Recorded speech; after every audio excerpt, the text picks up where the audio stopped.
point, he's in the worst hour of his prep because you just have to sit there and wait for the time to come, and they make you get there early, and so he's there. He's not really being spoken to. A little small talk here and there, but nobody's trying to give him any kind of clues. So let me ask you the question. Let me ask you the question I tried to ask Tom Cotton. He didn't exactly give me an answer, but you will. Which Trump is going to show up tonight? You know what I mean by that. Which Trump? I think at the beginning of the debate, the Trump who will show up will be the calmer Donald Trump.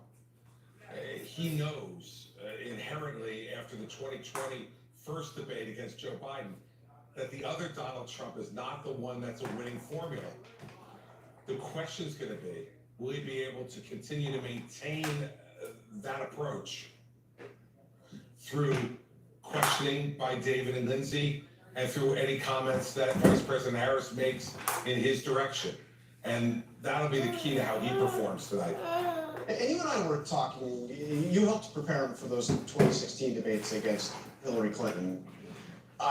He told you that he had respect for Hillary Clinton, that Hillary Clinton was smart as you were preparing. What about Kamala Harris? We're not the same.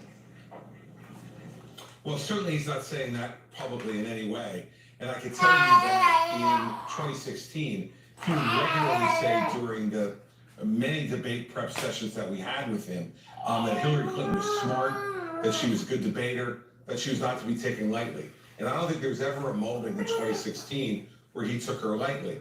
I do think he took Joe Biden lightly in 2020.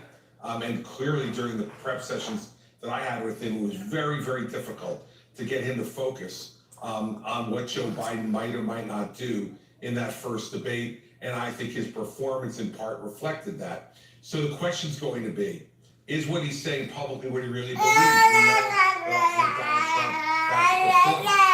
I will tell you that in his 2016 prep, he was serious about getting ready for Hillary Clinton. In his 2020 debate prep, he was completely unserious about getting ready for Joe Biden. I think performances in both those debates reflected Yeah, it's like a mirror, approach. but even better.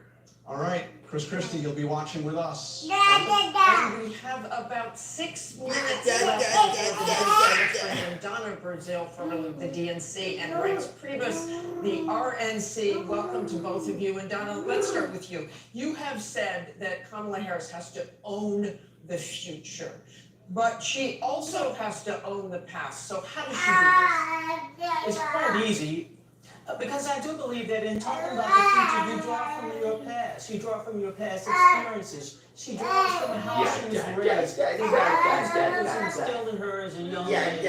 Look, she is steady on her feet, still in her resolve. And tonight she should talk to American people. Sit in their living rooms, go to their kitchen table, and say, look, I have some ideas that I want to share with you. There's so much that we have done together over the last 4 years. But here's what I think we can do together over the next 4 years. Be positive in her approach and really remind the American people that we don't want to go back to the chaos and the confusion, the disaster that made, of course, the American people go out in droves in 2020 to fire the former president. Say, I want to be a president that lead all Americans. I want to keep us strong and secure. And here's the plan that I want to share with you tonight. And Donna, I of course meant Biden. She has to own up to the Biden administration's any mistakes they made too, and Donald Trump is going to go after her on that. You know, Martha, they made mistakes. Donald Trump and Mr. Pence made mistakes. But you know what? If we focus on our mistakes, we won't focus on all of the good things that we could do together as Americans. I do believe there's something to say about people now able to work. The people who can buy their insulin without paying over $1,000, $35. There's so much good that she can talk about from the visit that she's made to small towns across this country, large cities across the country. Bring us together. The American people want to be led into the future, not dragged back to another era. And Reince, I want your thoughts on, you've also prepped Donald Trump for debates back in 2016, I believe. What Donald Trump do you think we'll see tonight? Can he be disciplined about talking about policies and what kind of president he will be? Well, he certainly can be. I mean, the reality is Donald Trump doesn't have a lot to lose tonight. I mean, his support has always been almost unmovable. So the second piece is the honeymoon, I think, is over for Kamala Harris. And you all kind of touched on it with Donna. Kamala Harris has to answer for the state of the economy that she took a role in the Biden administration, the border, her past positions on decriminalizing the border, decriminalizing certain drugs, what her role was in Afghanistan. So really, the spotlight is on Kamala Harris tonight because she played a role in the Biden administration. She wants to act like she's not an incumbent. So this is where the focus is going to be.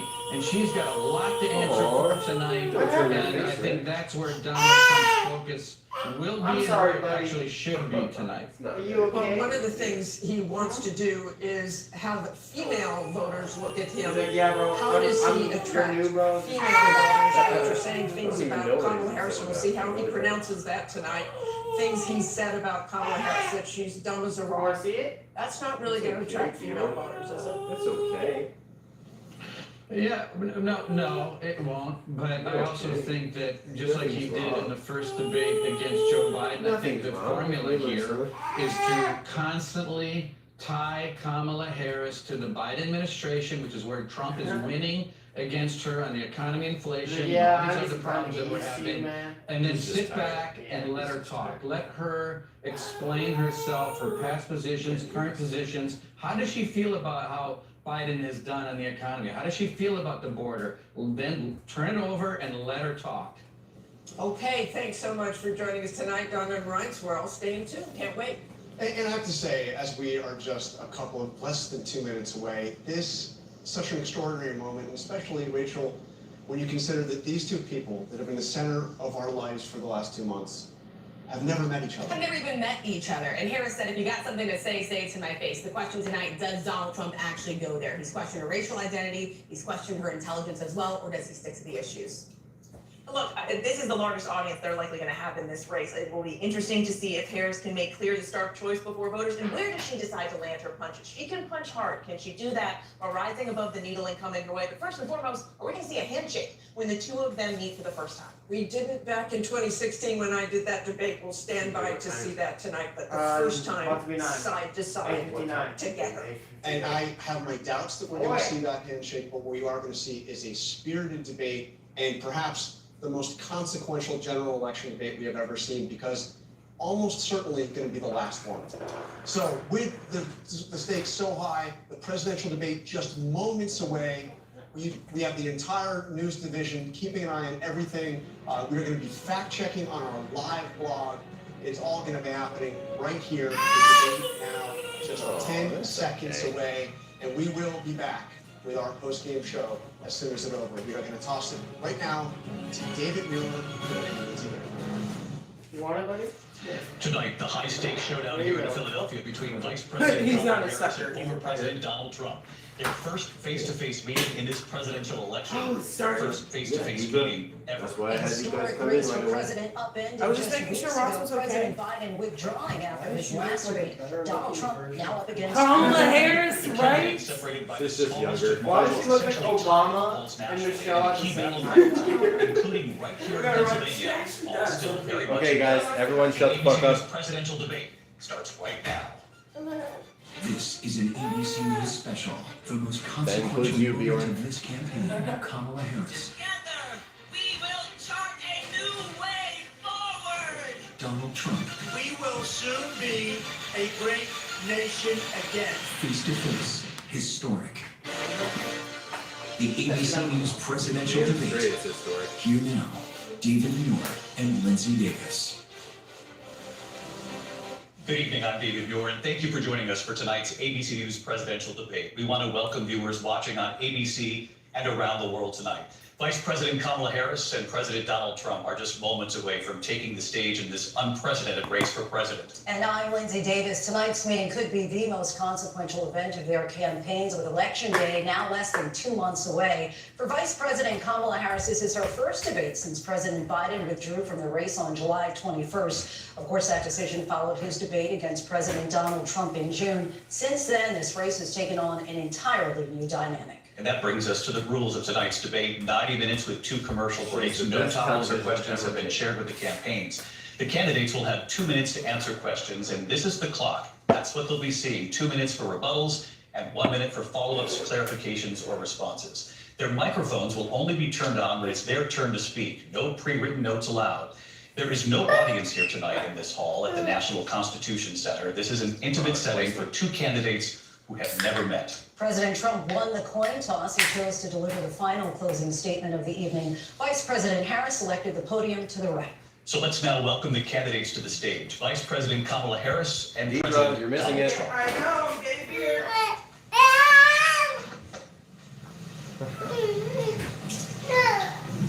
Kamala Harris. Second debate. Thank you. Oh my God. Welcome to He doesn't know who you are. tonight. Good evening. We are looking forward to a spirited and thoughtful debate. So let's get started. I want to begin tonight with the issue that voters repeatedly say is their #1 issue, and that is the economy and the cost of living in this country. Vice President Harris, you and President Trump were elected 4 years ago, and your opponent on the stage here tonight often asks his supporters, are you better off than you were 4 years ago? When it comes to the economy, do you believe Americans are better off than they were 4 years ago? So I was raised as a middle class kid. And I'm the only person on this stage who has a plan that is about lifting up the middle class and working people of America. I believe in the ambition, the aspirations, the dreams of the American people. And that is why I imagine and have actually a plan to build what I call an opportunity economy.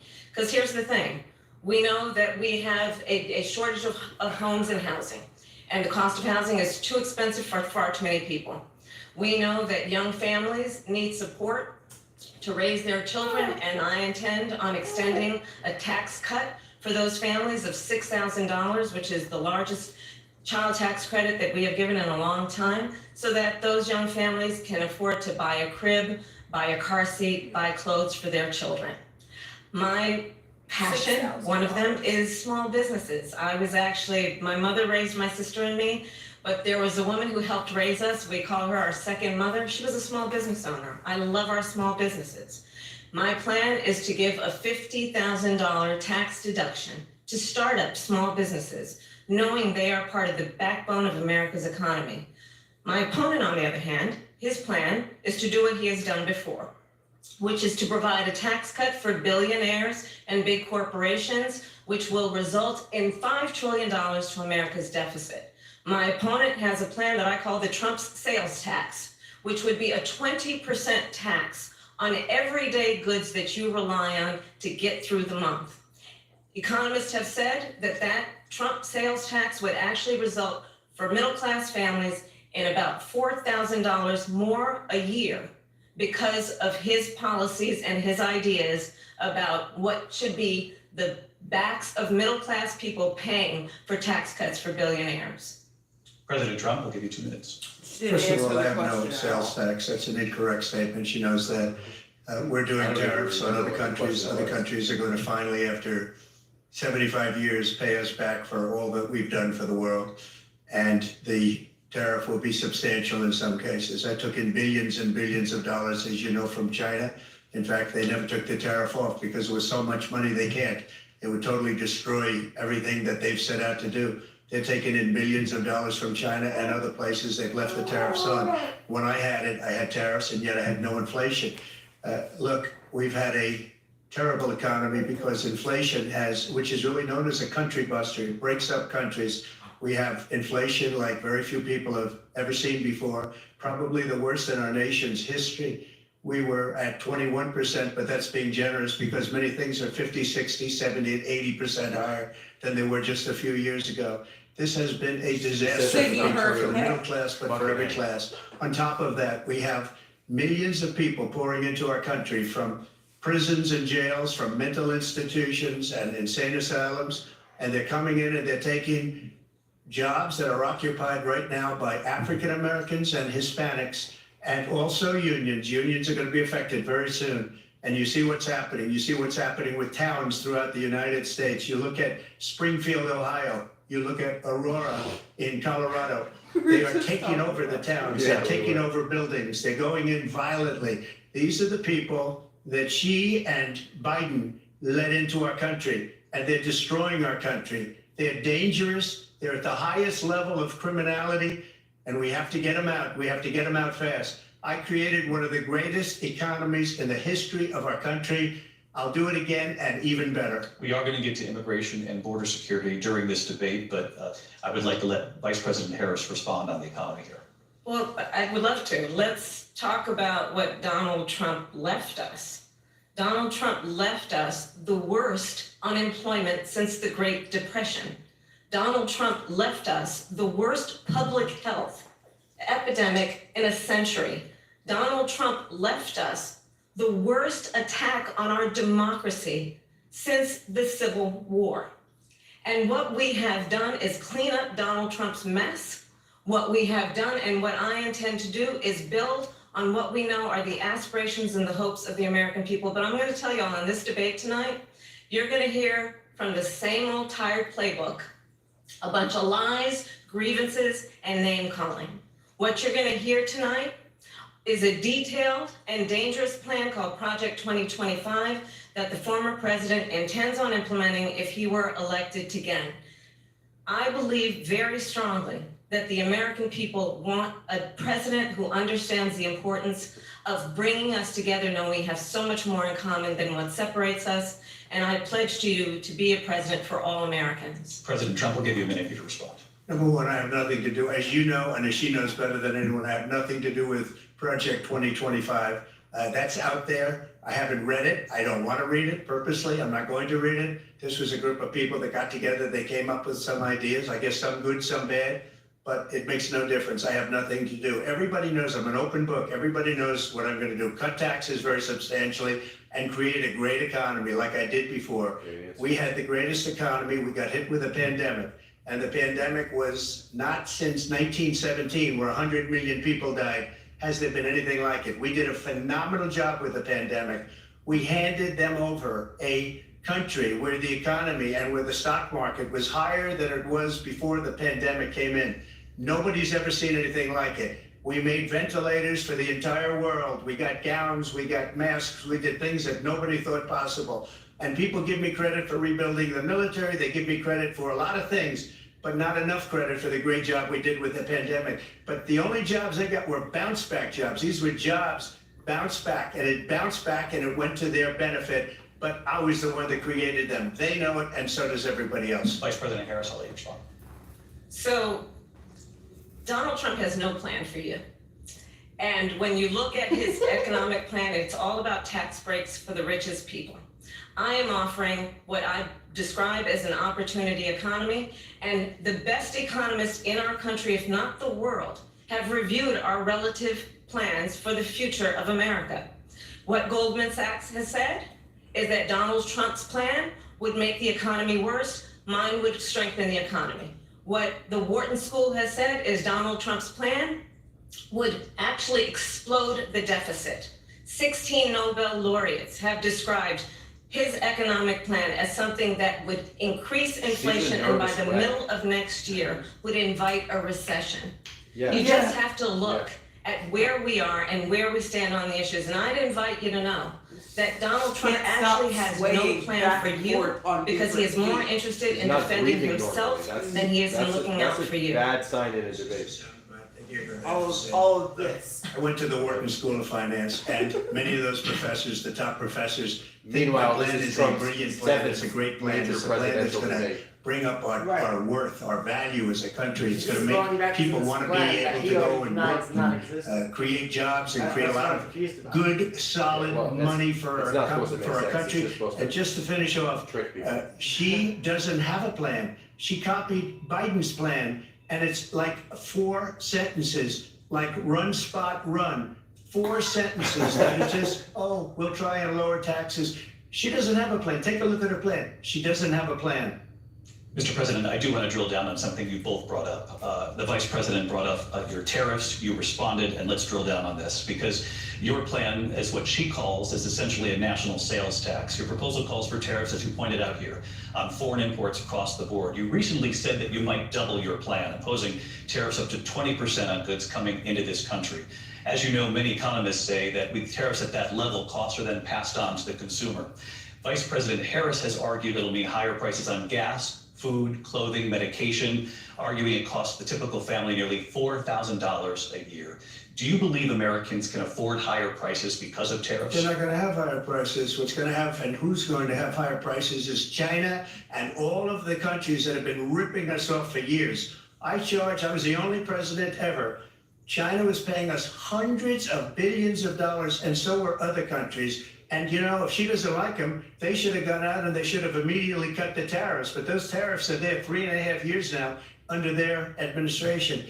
We are going to take in billions of dollars, hundreds of billions of dollars. I had no inflation, virtually no inflation. They had the highest inflation perhaps in the history of our country, because I've never seen a worse period of time. People can't go out and buy cereal or bacon or eggs or anything else. The people of our country are absolutely dying with what they've done. They've destroyed the economy. And all you have to do is look at a poll. The polls say 80 and 85 and even 90% that the Trump economy was great, that their economy was terrible. Vice President Harris, I do want to ask for your response, and you heard what the president said there, because the Biden administration did keep a number of the Trump tariffs in place. So how do you respond? Well, let's be clear that the Trump administration resulted in a trade deficit, one of the highest we've ever seen in the history of America. He invited trade wars. You want to talk about his deal with China? What he ended up doing is, under Donald Trump's presidency, he ended up selling American chips to China to help them improve and modernize their military, basically sold us out, when a policy about China should be in making sure the United States of America wins the competition for the 21st century, which means focusing on the details of what that requires, focusing on relationships with our allies, focusing on investing in American-based technology so that we win the race on AI, on quantum computing, focusing on what we need to do to support America's workforce so that we don't end up having on the short end of the stick in terms of workers' rights. But what Donald Trump did, let's talk about this, with COVID, is he actually thanked President Xi for what he did during COVID. Look at his tweet. Thank you, President Xi, exclamation point, when we know that Xi was responsible for lacking and not giving us transparency about the origins of COVID. President Trump, I'll let you respond. First of all, they bought their chips from Taiwan. We hardly make chips anymore because of philosophies like they have and policies like they have. I don't say her because she has no policy. Everything that she believed 3 years ago and 4 years ago is out the window. She's going to my philosophy now. In fact, I was going to send her a MAGA hat. She's going to my philosophy. But if she ever got elected, she'd change it. And it will be the end of our country. She's a Marxist. Everybody knows she's a Marxist. Her father's a Marxist professor in economics, and he taught her well. But when you look at what she's done to our country, and when you look at these millions and millions of people that are pouring into our country monthly, where it's, I believe, 21 million people, not the 15 that people say, and I think that's a lot higher than the 21. That's bigger than New York State pouring in. And just look at what they're doing to our country. They're criminals. Many of these people coming in are criminals. And that's bad for our economy, too. You know, you mentioned before, we'll talk about immigration later. Well, bad immigration is the worst thing that can happen to our economy. They have, and she has, destroyed our country with policy that's insane. Almost policy that you'd say they have to hate our country. President Trump, thank you. Lindsay. I want to turn to the issue of abortion. President Trump, you often touted that you were able to kill Roe v. Wade last year. You said that you were proud to be the most pro-life president in American history. Then last month, you said that your administration would be great for women and their reproductive rights. In your home state of Florida, you surprised many with regard to your 6-week abortion ban because you initially had said that it was too short. And you said, quote, I'm going to be voting that we need more than 6 weeks. But then the very next day, you reversed course and said you would vote to support the 6-week ban. Vice President Harris says that women shouldn't trust you on the issue of abortion because you've changed your position so many times. Therefore, why should they trust you? Well, the reason I'm doing that vote is because the plan is, as you know, the vote is, they have abortion in the 9th month. They even have, and you can look at the governor of West Virginia, the previous governor of West Virginia, not the current governor, is doing an excellent job, but the governor before, he said the baby will be born and we will decide what to do with the baby. In other words, we'll execute the baby. And that's why I did that, because that predominates, because they're radical. The Democrats are radical in that. And her vice presidential pick, which I think was a horrible pick, by the way, for our country, because he is really out of it. But her vice presidential pick says abortion in the 9th month is absolutely fine. He also says execution after birth. It's an execution, no longer abortion, because the baby is born, is okay. And that's not okay with me. Hence the vote. But what I did is something for 52 years. They've been trying to get Roe v. Wade into the states.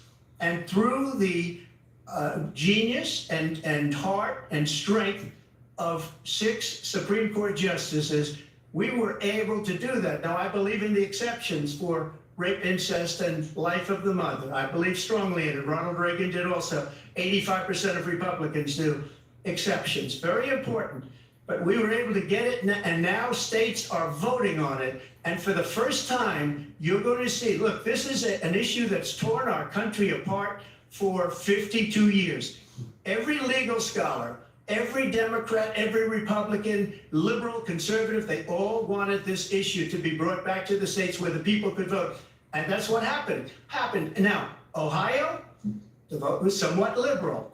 Kansas, the vote was somewhat liberal, much more liberal than people would have thought. But each individual state is voting. It's the vote of the people now. It's not tied up in the federal government. I did a great service in doing it. It took courage to do it. And the Supreme Court had great courage in doing it. And I give tremendous credit to those 6 justices. There is no state in this country where it is legal to kill a baby after it's born. Madam Vice President, I want to get your response to President Trump. Well, as I said, you're going to hear a bunch of lies, and that's not actually a surprising fact. Let's understand how we got here. Donald Trump hand-selected 3 members of the United States Supreme Court with the intention that they would undo the protections of Roe v. Wade. And they did exactly as he intended. And now in over 20 states, there are Trump abortion bans, which make it criminal for a doctor or nurse to provide health care. In one state, it provides prison for life. Trump abortion bans that make no exception even for rape and incest, which understand what that means. A survivor of a crime, a violation to their body, does not have the right to make a decision about what happens to their body next. That is immoral.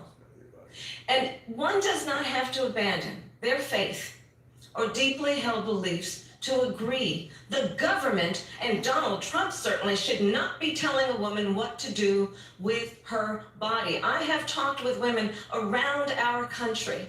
You want to talk about this is what people wanted? Pregnant women who want to carry a pregnancy to term, suffering from a miscarriage, being denied care in an emergency room because the healthcare providers are afraid they might go to jail, and she's bleeding out in a car in the parking lot. He just said he's against that. She didn't want that. Her husband didn't want that.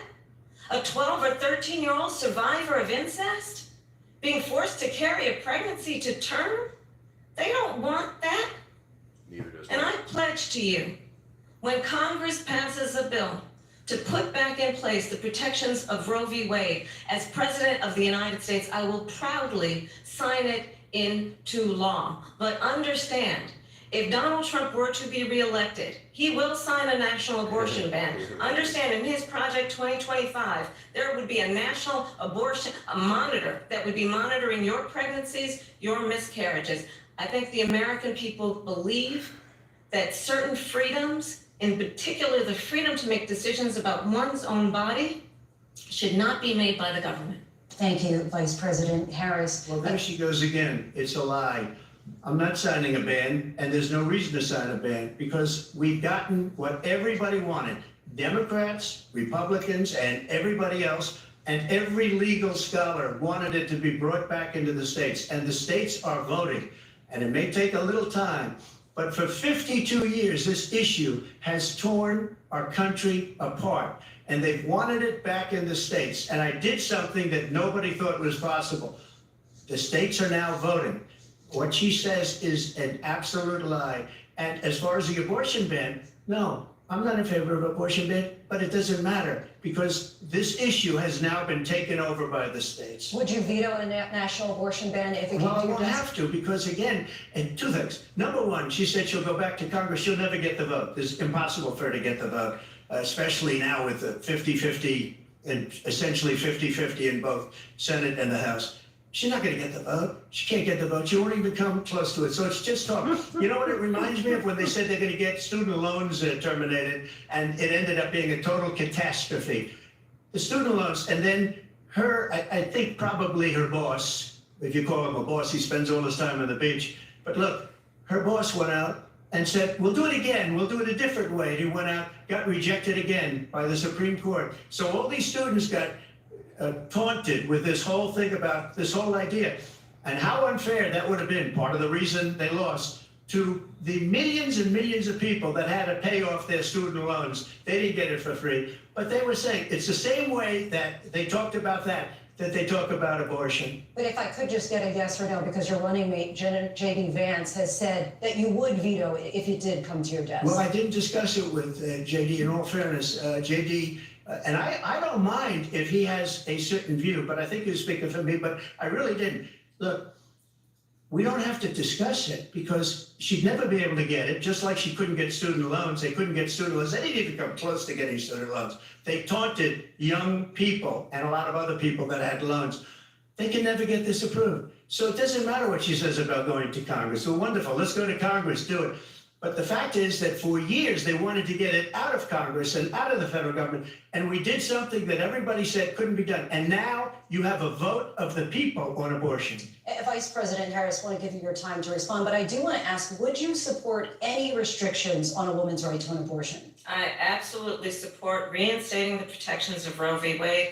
And as you rightly mentioned, nowhere in America is a woman carrying a pregnancy to term and asking for an abortion. That is not happening. It's insulting to the women of America. And understand what has been happening under Donald Trump's abortion bans. Couples who pray and dream of having a family are being denied IVF treatments. What is happening in our country? Working people, working women who are working one or two jobs, who can barely afford childcare as it is, have to travel to another state to get on a plane sitting next to strangers to go and get the health care she needs. Barely can afford to do it, and what you are putting her through is unconscionable. And the people of America have not, the majority of Americans believe in a woman's right to make decisions about her own body, and that is why in every state where this issue has been on the ballot in red and blue states, Kamala, this would all be a lot more the people of convincing if America it have sounded voted like for you freedom. believe what you're saying. Vice President Harris. Excuse me, I have to respond. Another lie. It's another lie. I have been a leader on IVF, which is fertilization. The IVF, I have been a leader. In fact, when they got a very negative decision on IVF from the Alabama courts, I saw the people of Alabama and the legislature 2 days later voted it in. I've been a leader on it. They know that, and everybody else knows it. I have been a leader on fertilization, IVF. And the other thing, you should ask, will she allow abortion in the 8th month, 9th month, 7th month? Okay, would you do that? Why don't you ask me that question? Why don't you answer the question, would you Because veto? under Roe v. Answer the Wade, question, would you veto? you could do abortions in the 7th month, the 8th month, the 9th That's not month, true. and probably after birth. Just look at the former governor of Virginia. The governor Oh, of you do know Virginia what said we state put he's the from. baby aside Thanks, and then we motherfucker. determine what we want to do with the baby. President Trump, thank you. We're going to turn now to immigration and border security. We know it's an issue that's important to Republicans, Democrats, voters across the board in this country. Vice President Harris, you were tasked by President Biden with getting to the root causes of migration from Central America. We know that illegal border crossings reached a record high in the Biden administration. This past June, President Biden imposed tough new asylum restrictions. We know the numbers since then have dropped significantly. But my question to you tonight is, why did the administration wait until 6 months before the election to act? And would you have done anything differently from President Biden on this? So I'm the only person on this stage who has prosecuted transnational criminal organizations for the trafficking of guns, drugs, and human beings. And let me say that the United States Congress, including some of the most conservative members of the United States Senate, came up with a border security bill, which I supported. And that bill would have put 1,500 more border agents on the border to help those folks who are working there right now overtime, trying to do their job. It would have allowed us to stem the flow of fentanyl coming into the United States. I know there are so many families watching tonight who have been personally affected by the surge of fentanyl in our country. That bill would have put more resources to allow us to prosecute transnational criminal organizations for trafficking in guns, drugs, and human beings. But you know what happened to that bill? Donald Trump got on the phone, called up some folks in Congress and said, kill the bill. And you know why?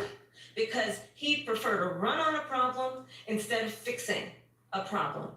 And understand, this comes at a time where the people of our country actually need a leader who engages in solutions, who actually addresses the problems at hand.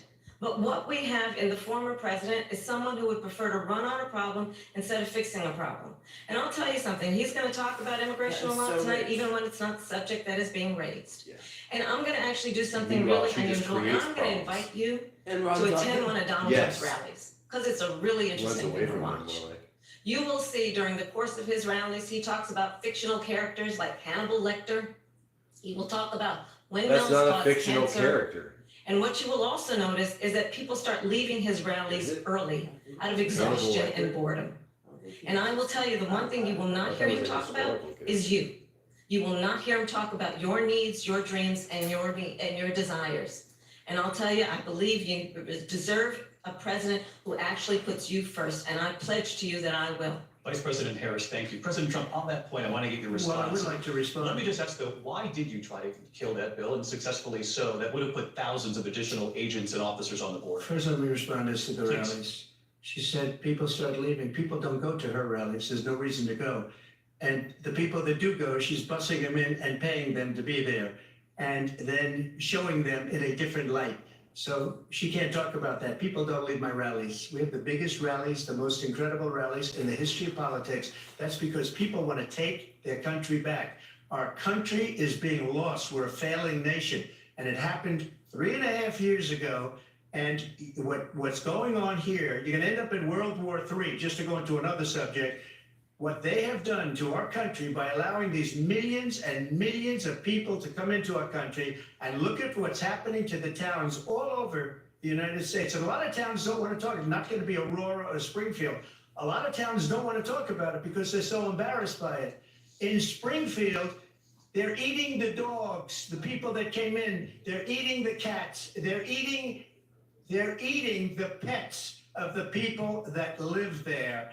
And this is what's happening in our country, and it's a shame. As far as rallies are concerned, as far as the reason they go is they like what I say. They want to bring our country back. They want to make America great again. It's a very simple phrase, make America great again.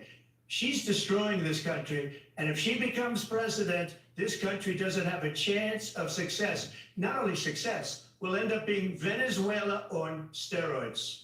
I just want to clarify here, you bring up Springfield, Ohio, and ABC News did reach out to the city manager there. He told us there have been no credible reports of specific claims of pets being harmed, injured, or abused by individuals within the immigrant community. Well, I've seen people on television. Let me just say here, this is The people on television say my dog was taken and used for food. So maybe he said that, and maybe that's a good thing to say for a city manager. I'm not taking this from But the television. people I'm on taking it from television the city saying the manager. dog was eaten by the people that went there. Again, the Springfield city manager says there's no evidence of that. Vice We'll President find Harris, out. I'll let you respond to the rest of what you've heard. You talk about extreme.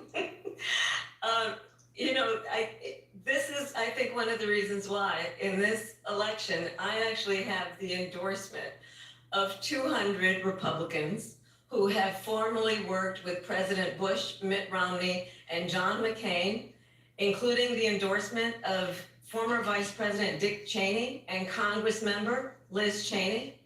And if you want to really know the inside track on who the former president is, if you didn't make it clear already, just ask people who have worked with him. His former chief of staff, a 4-star general, has said he has contempt for the Constitution of the United States.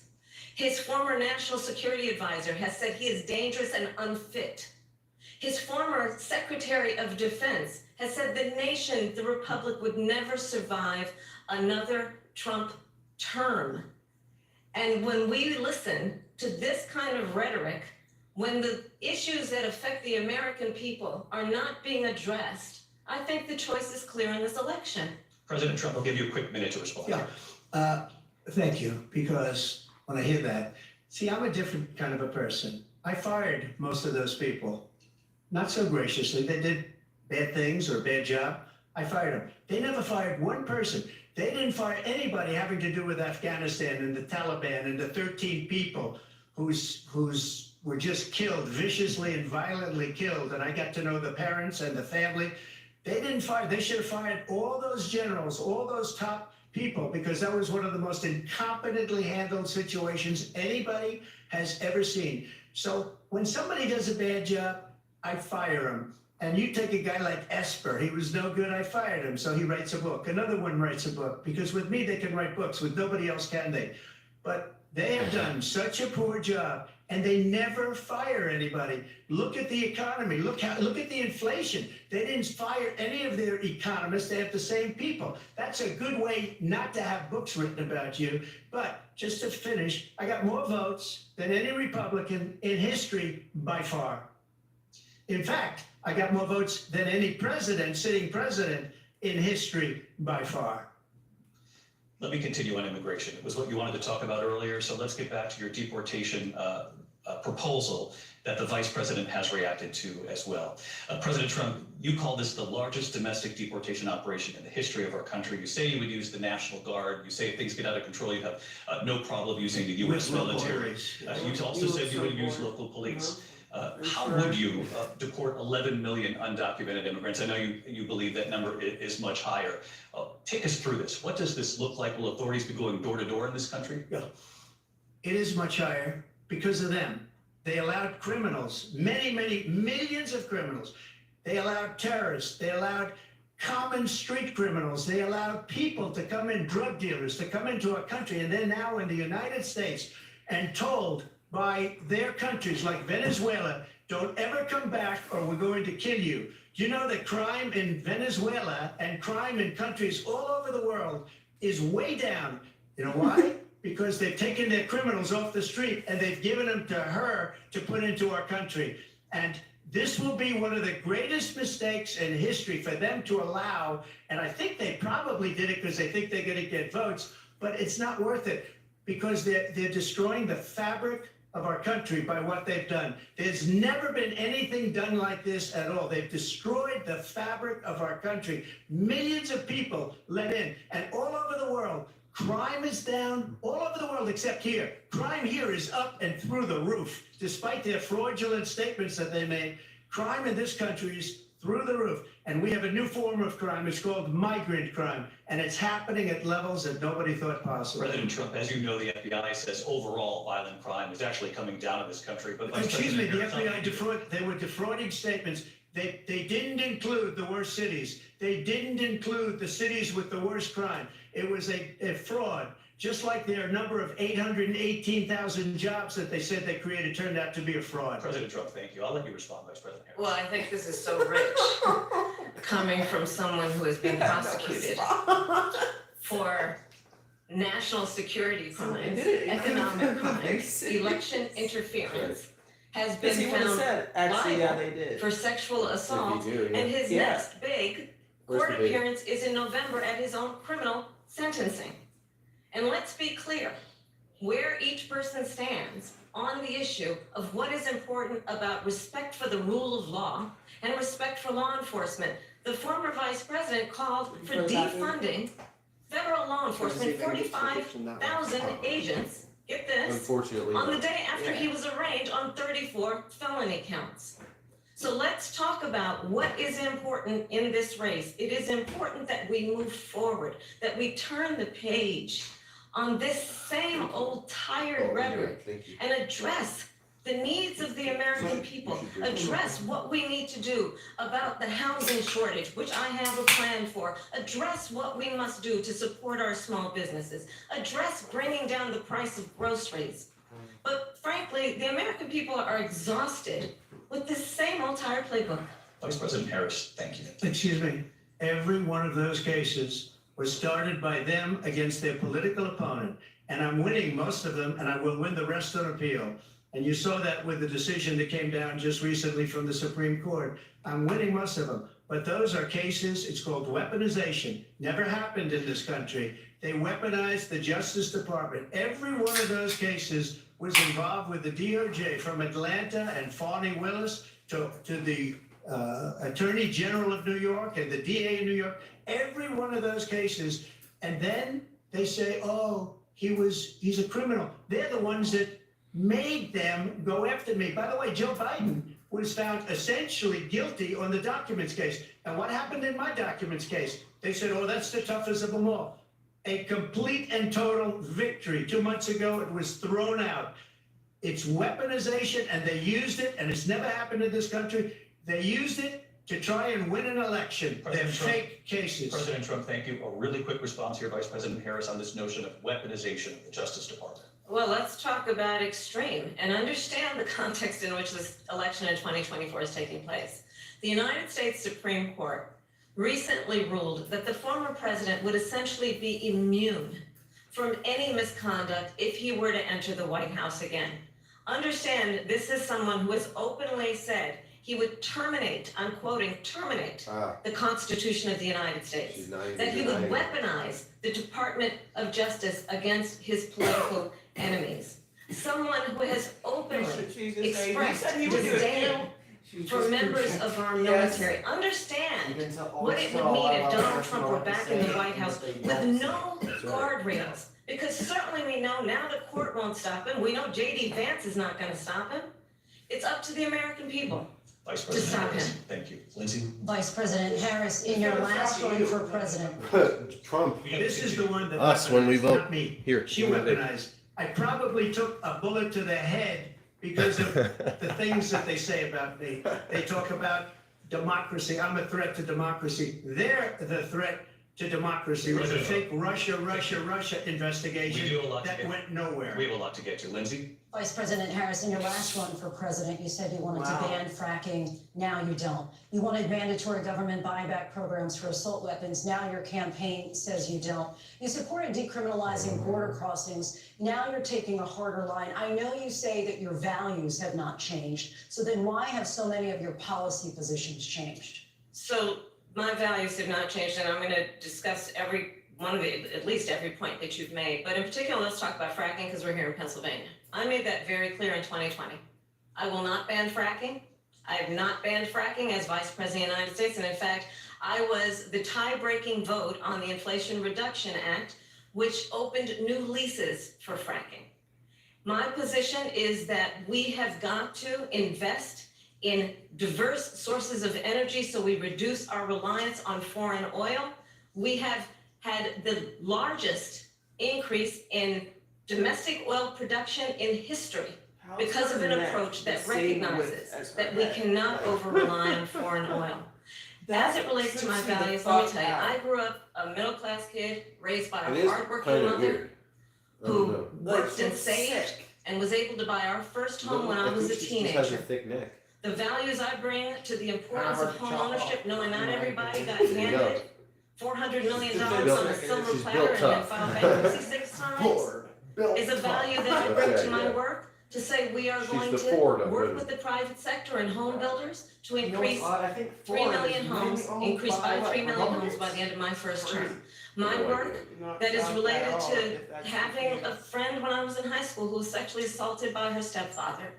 And my focus then on protecting women and children from violent crime is based on a value that is deeply grounded in the importance of standing up for those who are most vulnerable. My work that is about protecting Social Security and Medicare is based on long-standing work that I have done, protecting seniors from scams. My values have not changed. And what is important is that there is a president who actually brings values and a perspective that is about lifting people up and not beating people down. And name calling, the true measure of the leader is the leader who actually understands that strength is not in beating people down, it's in lifting people up. I intend to be that president. President Trump, your Well, first of response? all, I wasn't given $400 million. I wish I was. My father was a Brooklyn builder, Brooklyn, Queens, and a great father, and I learned a lot from him, but I was given a fraction of that, a tiny fraction, and I built it into many, many billions of dollars, many, many billions. And when people see it, they are even surprised. So we don't have to talk about that. Fracking, she's been against it for 12 years. Defund the police, she's been against that forever. She gave all that stuff up very wrongly, very horribly, and everybody's laughing at it, okay? They're all laughing at it. She gave up at least 12 and probably 14 or 15 different policies. Like, she was big on defund the police. In Minnesota, she went out, wait a minute, I'm talking now. If you don't mind, please. Does that sound familiar? She went out in Minnesota and wanted to let criminals that killed people, that burned down Minneapolis, she went out and raised money to get them out of jail. She did things that nobody would ever think of. Now she wants to do transgender operations on illegal aliens that are in prison. This is a radical left liberal that would do this. She wants to confiscate your guns, and she will never allow fracking in Pennsylvania. If she won the election, fracking in Pennsylvania will end on day one. Just to finish one thing, so important in my opinion. So I got the oil business going like nobody has ever done before. When they took over, they got rid of it, started getting rid of it, and the prices were going up the roof. They immediately let these guys go to where they were. I would have been 5 times, 4 times, 5 times higher, because you're talking about 3.5 years ago. They got it up to where I was because they had no choice, because the prices of energy were quadrupling and doubling. You saw what happened to gasoline. So they said, let's go back to Trump. But if she won the election, the day after that election, they'll go back to destroying our country, and oil will be dead, fossil fuel will be dead, we'll go back to windmills, and we'll go back to solar, where they need a whole desert to get some energy to come out. You ever see a solar plant? By the way, I'm a big fan of solar. Stream of consciousness. But they This is just who Trump is. 400, 500 We're supposed acres to know of desert soil. Right, like, you know, we totally know. Read my mind, assholes. Lindsay, thank you. We have an election. You know what I'm in just saying? You're the 56 asshole days. here. And I want to talk about the peaceful transfer of power, Makes which sense. of course we all know is a cornerstone of our democracy, and the role of a president in a moment of crisis. Mr. President, on January 6th, you told your supporters to march to the Capitol. You said you would be right there with them. The country and the world saw what played out at the Capitol that day, the officers coming under attack. Aides in the West Wing say you watched it unfold on television off the Oval Office. You did send out tweets, but it was more than 2 hours before you sent out that video message telling your supporters to go home. Hey guys, I had to go. Is there today to wake up anything you early regret for work. about what you did on that day? Not a problem. You just My said manager shift a thing from, that night shift to isn't day shift. covered Weekly. peacefully and So now my sleep patriotically. I schedule said is- during my speech, not later on. Peacefully Good for you. and patriotically. Have a nice day. And nobody on the other side It's of this great hill, meeting you. Ashley Babbitt, was I hope shot you by hang an out a out little of bit more. I'm control trying to take police Christmas to the officer game. that should have Play video never, games ever on a shot really her. good PC. It's a Not whatever disgrace. those jet But lag. we didn't do this group of people that have been treated so badly. I asked, If you guys what want me to about all the clean people your that are machines, pouring I into can. our country and killing people that she allowed to put in They're not just in those fans. She's No, they've never she doesn't been want to be pleased. called the Not voters up one. because That she's thing is a embarrassed portable by the fire fact she said at They the do beginning, crash rather frequently. That's because she knows what Yeah, yeah, they they do. do. Why? You What about those The people? fan What- is not what are they operational. gonna be president? If you turn One it of on, these it sounds like people a from jet starting countries up all the Yeah, around, not just that- South that's- America. that- They come Well, in from maybe all- you can teach me how to clean. Yeah, it. that would be good. YouTube Academy, bro.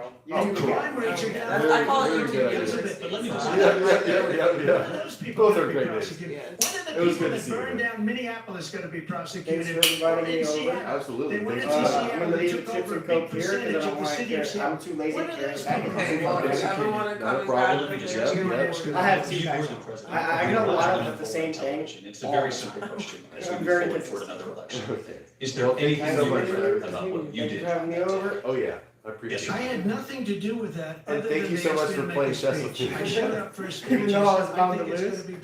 Dude, no, I you went weren't to down to Nancy lose. You're Pelosi. definitely If If you're gonna rated be- 1,300, I'm And like the mayor screaming. Oh, called I actually I play with like I said, you 20, know, this is gonna be a 250 very accuracy big on the rally or regular, whatever you but wanna call it. but you're And definitely it gonna wasn't beat me done one by of me, these it was days. done by others. I Well, I promise. said, My I'd like to transparency give you good. 10,000 There's only National a Guard theory, or right? soldiers. They Hey, someday it'll rejected, be real, Nancy though. I Pelosi promise. rejected me. It was just 2 weeks ago, her daughter has a tape of her saying she is fully responsible for what happened. They want to get rid of that tape. Oh, It would have never happened Well, if now we Nancy have a real Pelosi party. and the mayor of So Washington glad did I their did not jobs. have to I take wasn't that responsible out. for security. So- Nancy Pelosi was responsible. She didn't do her job. The question was about you as president, not Listen, it's former not his Speaker fault. Pelosi, but I do He's want 19 Vice years President old. Harris to respond. It's not just that if I was being at that 19 years old was Foundation. the only problem. Yeah, I was I the agree, vice but, president-elect, I he's was a also sweet kid, an though. acting senator. He I was is. there. It really And was on good that meeting day, him. I know he The means president well, of the but United like States incited a He violent just doesn't mob understand fully how to to not attack annoy the fuck out of people. our nation's capital. he was put right up in To foster care. desecrate Yeah, our he nation's did. capital. He's On never- that day,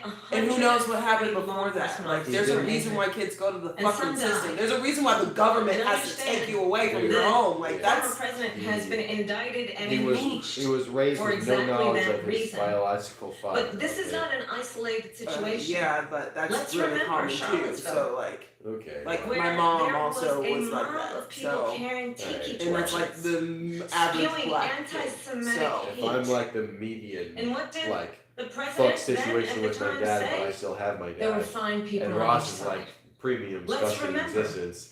He's that like when the it came to absolute the pits, Trump was- okay? I know that. So I try to cut The him president slack. said, the former It's president great said, that he's stand not just back out and there stand shooting by. needles up his fucking arm, So okay? for Mhm. everyone With the background that watching he who came from. remembers what January But 6th still, was, it's very annoying to have I my in say, my you living don't room have when to I go have back. other company over During and the we're trying to presidential fucking debate, no less. Are you It's kidding time me? to turn Meanwhile, the let's shut the page. fuck up and go back And to if that. that was a So, bridge too far for you, well, there is a place in our campaign for Ross, you do you want to to come to the stand couch?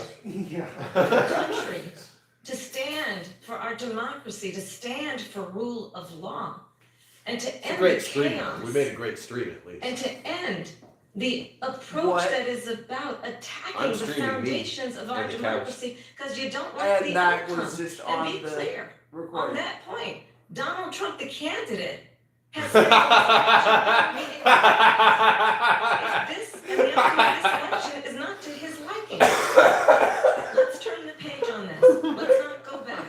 Let's chart the course for the Well, we future didn't say anything and too not bad. go backwards to the past. Yes. Let me just follow up here. It was It's a not like- different it's not like term. we It don't was a like term him. that related to energy because they have destroyed our energy business. That was where bloodbath was. Also, on Charlottesville, that story has been, as you would say, debunked. Laura Ingraham, Sean Hannity, Jesse, all of these people, they covered it. If they go an extra sentence, they will see it was perfect. It was debunked in almost every newspaper, but they still bring it up, just like they bring 2025 up. They bring all of this stuff up. I ask you this, you talk about the Capitol. Why are we allowing these millions of people to come through on the southern border? How come she's not doing anything? And I'll tell you what I would do, and I would be very proud to do. Thank you for being I would the say we program would both also, leave my this friend. debate right now. I'd like to see her go down to Washington, D.C. during this debate because we're wasting a lot of time. Go down to, because she's been so bad, it's so ridiculous. Go down to Washington, D.C. and let her sign a bill to close up the border. Oh my God, why am I being recorded right now? Fuck you. Fuck you. Come on down to the office, let's sign a bill. If he signs a bill that the border is closed, all he has to do is say it to the Border Patrol, who are phenomenal. If they do that, the border is closed. Mr. Those President. people are killing many people, unlike J6. We talked immigration here tonight. I do want to focus on this next issue to both of you because it really brings us this into focus, truth in these times that we're living in. Mr. President, for 3.5 years after you lost the 2020 election, you repeatedly falsely claimed that you won, many times saying you won in the landslide. In the past couple of weeks leading up to this debate, you have said, quote, you lost by a whisker, that you, quote, didn't quite make it, that you came up a little bit short. Are you now acknowledging that you lost in 2020? No, I don't acknowledge it at all. But I you said did that say sarcastically, you know that. It was said, oh, we lost by a whisker. That was said sarcastically. Look, there's so much proof. All you have to do is look at it. And they should have sent it back to the legislatures for approval. I got almost 75 million votes, the most votes any sitting president has ever gotten. I was told if I got 63, which was what I got in 2016, you can't be beaten. The election, people should never be thinking about an election as fraudulent. We need two things. We need walls, and we have to have it. We have to have borders, and we have to have good elections. Our elections are bad. And a lot of these illegal immigrants coming in, they're trying to get them to vote. They can't even speak English. They don't even know what country they're in practically. And these people are trying to get them to vote. And that's why they're allowing them to come into our country. I did watch all of these pieces of video. I didn't detect the sarcasm, lost by a whisker. We didn't quite make it. And we should just point out here as clarification, and you know this, you and your allies, 60 cases in front of many judges, many of them No judge looked at it. and said They said we didn't have standing. That's the other thing. They said we didn't have standing, a technicality. Can you imagine a system where a person in an election doesn't have standing? The president of the United States doesn't have standing. That's how we lost. If you look at the facts, and I'd love to have you do a special on it.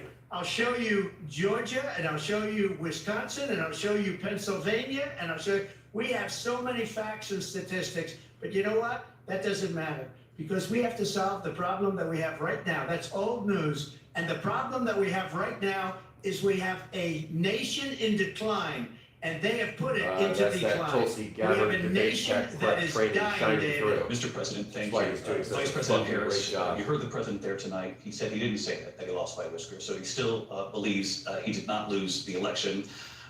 That was won by President Biden and yourself. But I do want to ask you about something that's come in the last couple of days. This was a post from President Trump about this upcoming election just weeks away. He said, when I win, those people who cheated, and then he lists donors, voters, election officials, he says will be prosecuted to the fullest extent of the law, which will include long-term prison sentences. One of your campaign's top lawyers responded saying, we won't let Donald Trump intimidate us. We won't let him suppress the vote. Is that what you believe he's trying to do here? Donald Trump was fired by 81 million people. So let's be clear about that. And clearly he is having a very difficult time processing that. But we cannot afford to have a president of the United States who attempts, as he did in the past, to upend the will of the voters in a free and fair election. And I'm going to tell you that I have traveled the world as Vice President of the United States, and world leaders are laughing at Donald Trump. I have talked with military leaders, some of whom worked with you, and they say you're a disgrace.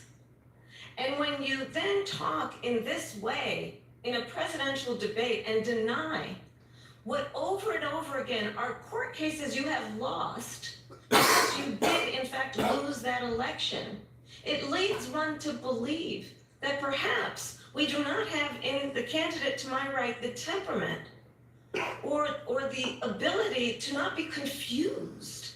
In fact, that's deeply troubling, and the American people deserve better. I'll give you 1 minute to respond, Mr. President. Let me just say about world leaders.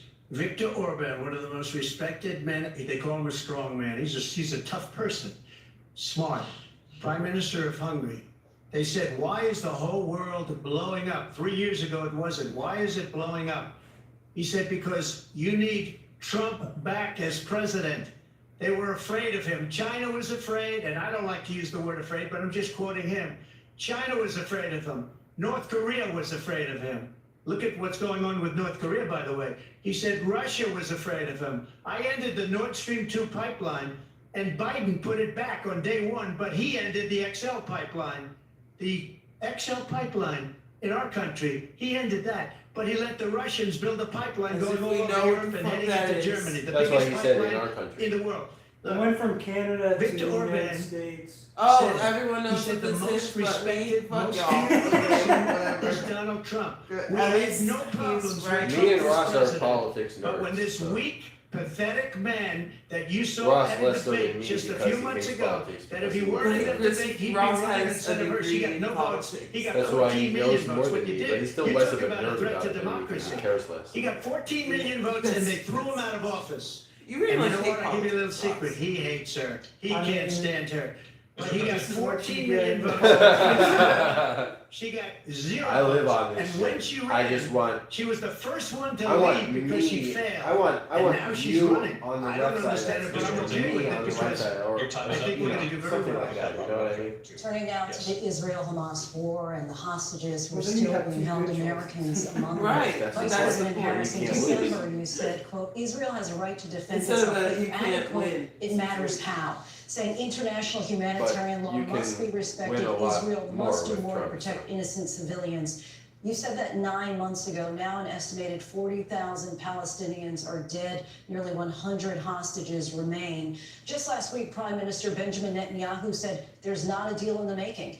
President Biden has not been able to break through the stalemate. How would you do it? Well, let's understand how we got here. On October 7, Hamas, a terrorist organization, slaughtered 1,200 Israelis. Many of them young people who were simply attending a concert. Women were horribly raped. And so absolutely, I said then, I Oh, were say they? now. Because the left has been Israel denying that has that a right to happened since defend it itself. happened. We would. And how it does so matters. Because it is also true, far too many innocent Palestinians have been killed. Children, mothers. What we know is that this war must end. It must end immediately, and the way it will end is we need a ceasefire deal and we need the hostages out. And so we will continue Yeah, to it's work gonna end around if the we clock just do the on same that. thing we've done for the last 100 years. Also understanding that we must chart a course for a two-state solution. Fucking And snake. in that solution, there must be security for the Israeli people and Israel and an equal measure for the Palestinians. But the one thing I will assure you always, I will always give Israel the ability to defend itself, in particular as it relates to Iran and any threat that Iran and its proxies pose toReal. But we must have a two-state She just lost solution half her where we little, can rebuild letter base. Gaza, where the Palestinians have security, Just self-determination, lost and the half her dignity they so voter base. rightly deserve. President Trump, how would you And negotiate didn't with win anyone over on the other and side. also Hamas in order to get the hostages out and prevent the killing of more innocent civilians in Gaza? If I were president, it would have never started. If I were president, It's like they said Russia about would have Obama. never, ever, I know Where did Putin that very cell well. go that He you would have almost never, had? and there was no threat of it either, by the way, for 4 years, have gone into Thanks, Ross. Ukraine and killed millions of people when you add it up. Far worse than people understand what's going on over there. But when she mentions about Israel, all of a sudden, she hates Israel. She wouldn't even meet with Netanyahu when he went to Congress to make a very important speech. She refused to be there because she was at a sorority party of hers. She wanted to go to the sorority party. She hates Israel. If she's president, I believe that Israel will not exist within 2 years from now. And I've been pretty good at predictions, and I hope I'm wrong about that one. She hates Israel. At the same time, in her own way, she hates the Arab population because the whole place is going to get blown up. Arabs, Jewish people, Israel will be gone.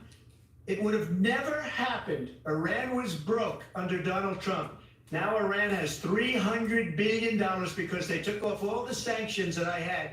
Iran had no money for Hamas or Hezbollah or any of the 28 different spears of terror, and they are spears of terror, horrible terror.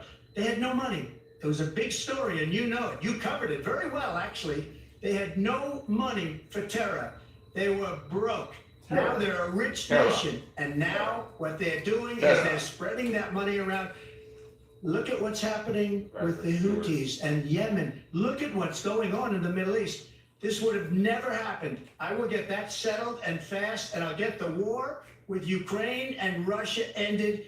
If I'm president-elect, I'll get it done before even becoming president. Vice President Harris, he says you hate Israel.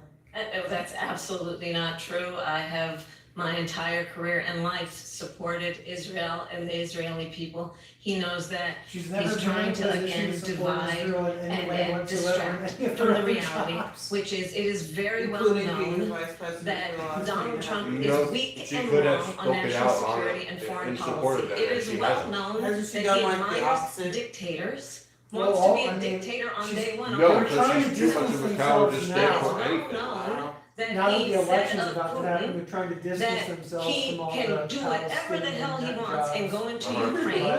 It is well Without known looking that like he they're said doing that, because they when don't Russia want to went lose into elected Ukraine, votes. it was brilliant. It is Too well bad known it's he obvious. exchanged Everything love is letters with obvious, Kim Jong-un. And it is absolutely Kim well known Jong-un. that I've these never heard dictators anyone say it like are that. rooting for you Kim to be Jong-un. president again because they're so clear.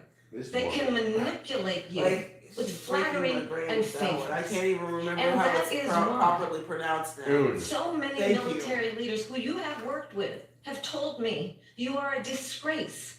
That is why Trump says we there's been no understand wars that we underneath. have to She have a says, well, president that's who because is you're not so easily consistently manipulated. weak and It's even hard to pronounce. holding Like, and why would respecting you in say- highest regard our military. Vice President Harris, thank you.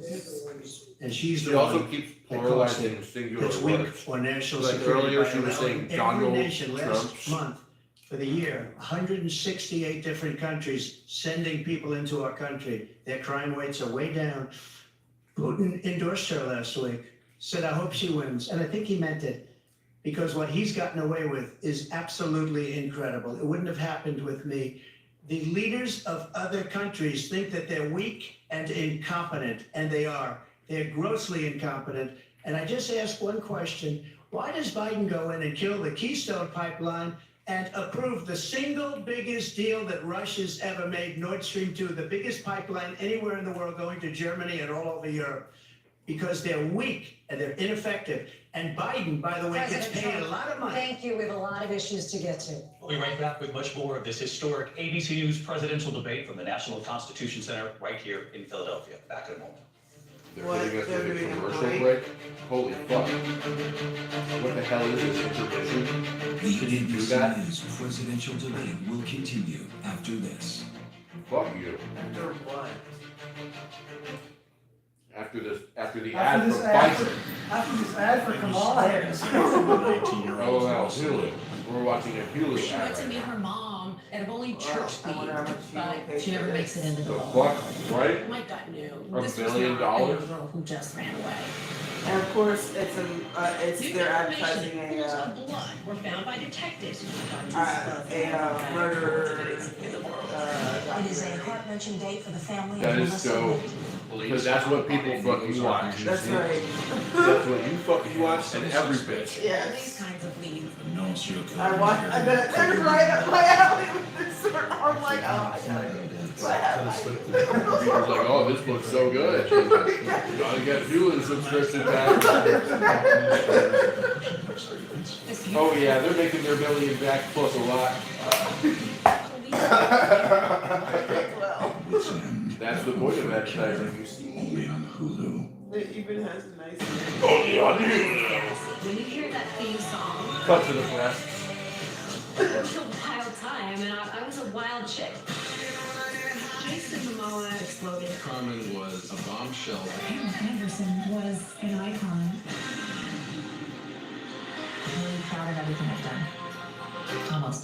Baywatch was a whirlwind of epic highs and bitter lows. Everyone likes to watch sexy things. You're 24. Damn, they pay for two. He's 54. The second one was much Yeah. more boring. It just seemed like I had. They did one for women and one for men. I see. 2020 is home. Ladies first, Brigitte. Former ballerina, the center of the so-called Black Swan trial. Here we go. You haven't spoken out before. Why did you decide to talk now? The room got quite quiet, so. Premieres Friday at 9 Central on You ABC. guys were looking at this. And remembering previous looking at this also. Good morning, America. That's the point. The biggest events in the country right now. You don't just see it, you feel it. I'm in. Now you guys. Do I have my Nah. That's why they put the women's one first, you see. Yeah, if you put the men's 1 second, so that you don't, so that when the chick says she's gonna get you, the dude's like, Fine. And we're not getting Hulu. I guess I'll allow it. that's fine, Dave, go right ahead. Fridge. Right, and just as he's getting ready to say, fuck no, here comes the tits. Right, There's always a betrayal in the finale. Yep. They know their strategy. Dog food in my fridge. It's not dog food, it's fresh pet. Real meat, real veggies. For thy beast. There's always a betrayal in the finale. Restaurant bread, It's stale not dog policies, food, it's no food cheddar. food. Cheddar Bay 2024 is here to clean up Disney the is crumbs. just so. Come in now for a chance to win 4 But it's years millennials free running that Red show, Lobster. so Because that's one really night can cool. unite families, at least for dinner. Like the Gen Z are doing the footwork, and the millennials are like the money and the brains. You were made Ross, to find the this is the perfect first time in my sleeping life I ever We were made Wow, to help tell you me. find it with Expedia's Chat GPT integration. Yeah. I don't think I ever had one before. My dad buys them religiously, so. So I've always been like, I always felt like I wasn't up to that level. My dad will buy one and then for himself and then just eat. And then just see whoever What does it comes over. take? Yeah, or like, no, he would literally just buy it for himself and have it as chicken for a week. Like when I was over there to do my laundry the other day, he had just a Tupperware full of. ABC's World News Tonight with David Lima is America's most watched newscast. You're watching It's America's on. #1 streaming news. Keep streaming with ABC News Live. So Christopher doesn't have his. Live sleeves from the flowers. National Constitution Center in Philadelphia, Pennsylvania. Here again, David Lima and Lindsay Davis. Welcome back to this historic. No time to worry about that, though. Debate tonight. We're going to continue here, and I want to turn to the war in Ukraine. We're now 2.5 years into this conflict. Mr. President, it has been the position of the Biden administration that we must defend Ukraine from Russia, from Vladimir Putin, to defend their sovereignty, their democracy, that it's in America's best interest to do so, arguing that if Putin wins, he may be emboldened to move even further into Are you other gonna get countries. like?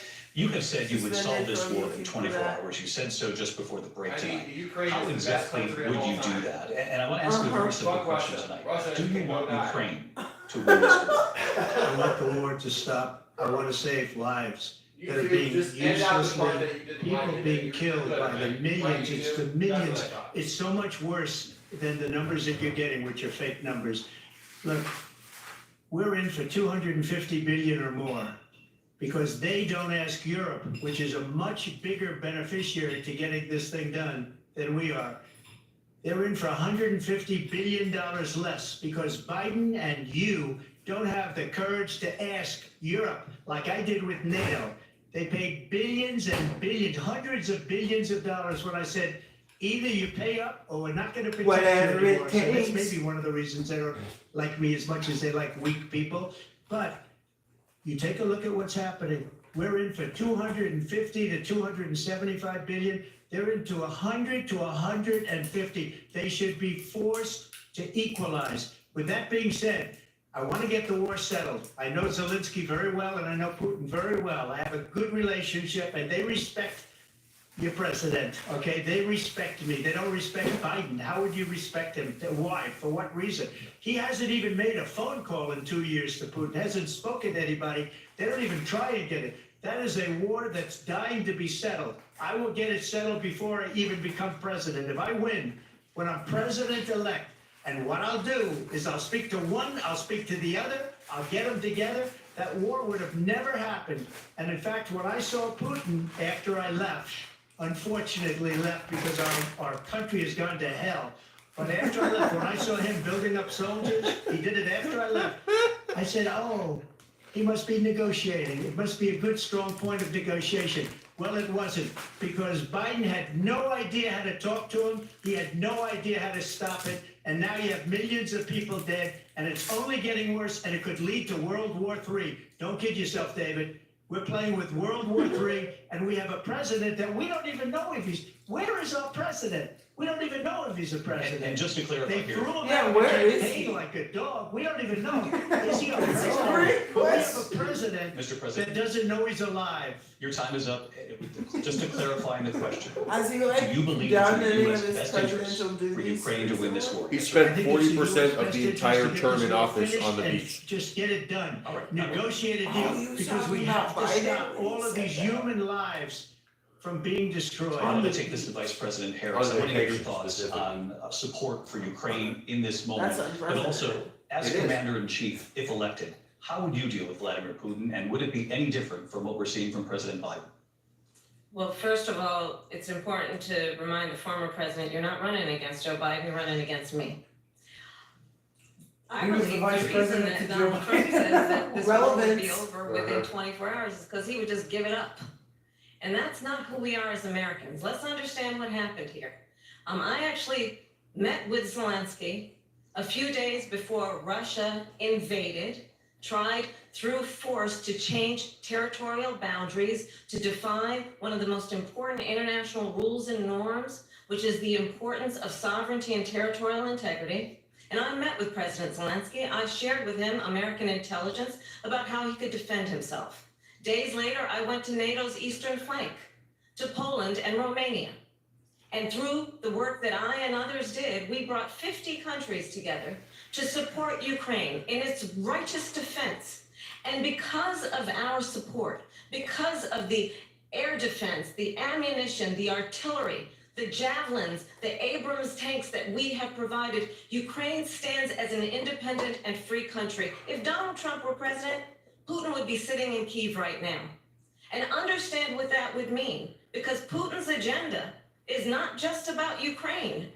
Understand why the European allies and our NATO allies are so thankful that you are no longer president, and that we understand the importance of the greatest military alliance the world has ever known, which is NATO, and what we have done to preserve the ability of Zelensky and the Ukrainians to fight for their independence.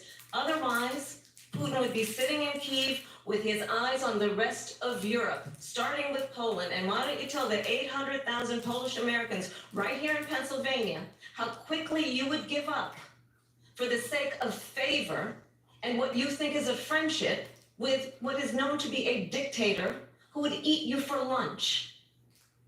Vice President Harris, thank you. We've heard from both of you on Ukraine tonight. Afghanistan came up in the But last. he won't eat Kamala. I wanted to respond to something you Well, said it's earlier. dangerous. And I'll, Definitely please, you. I'll give you a minute here.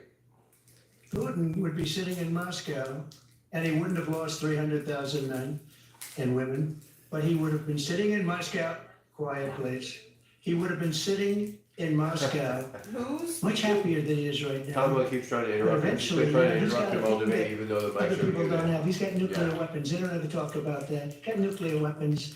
Nobody ever thinks about that. And eventually, maybe he'll use them, and maybe he hasn't been that threatening, but he does have that. Something we don't even like to talk about. Nobody likes to talk about it. But just so you understand, they sent her to negotiate peace before this war started.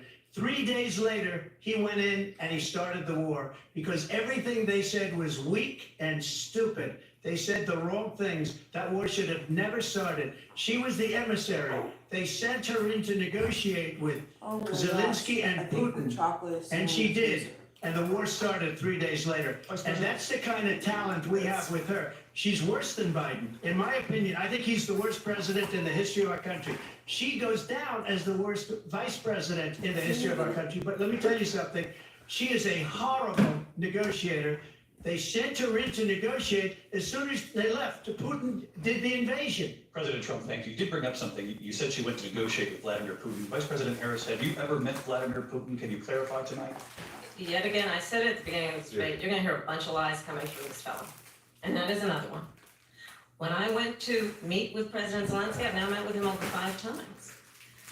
The reality is, it has been about standing as America always should, as a leader upholding international rules and norms, as a leader who shows strength, understanding that the alliances we have around the world are dependent on our ability to look out for our friends and not favor our enemies because you adore strongmen instead of caring about democracy.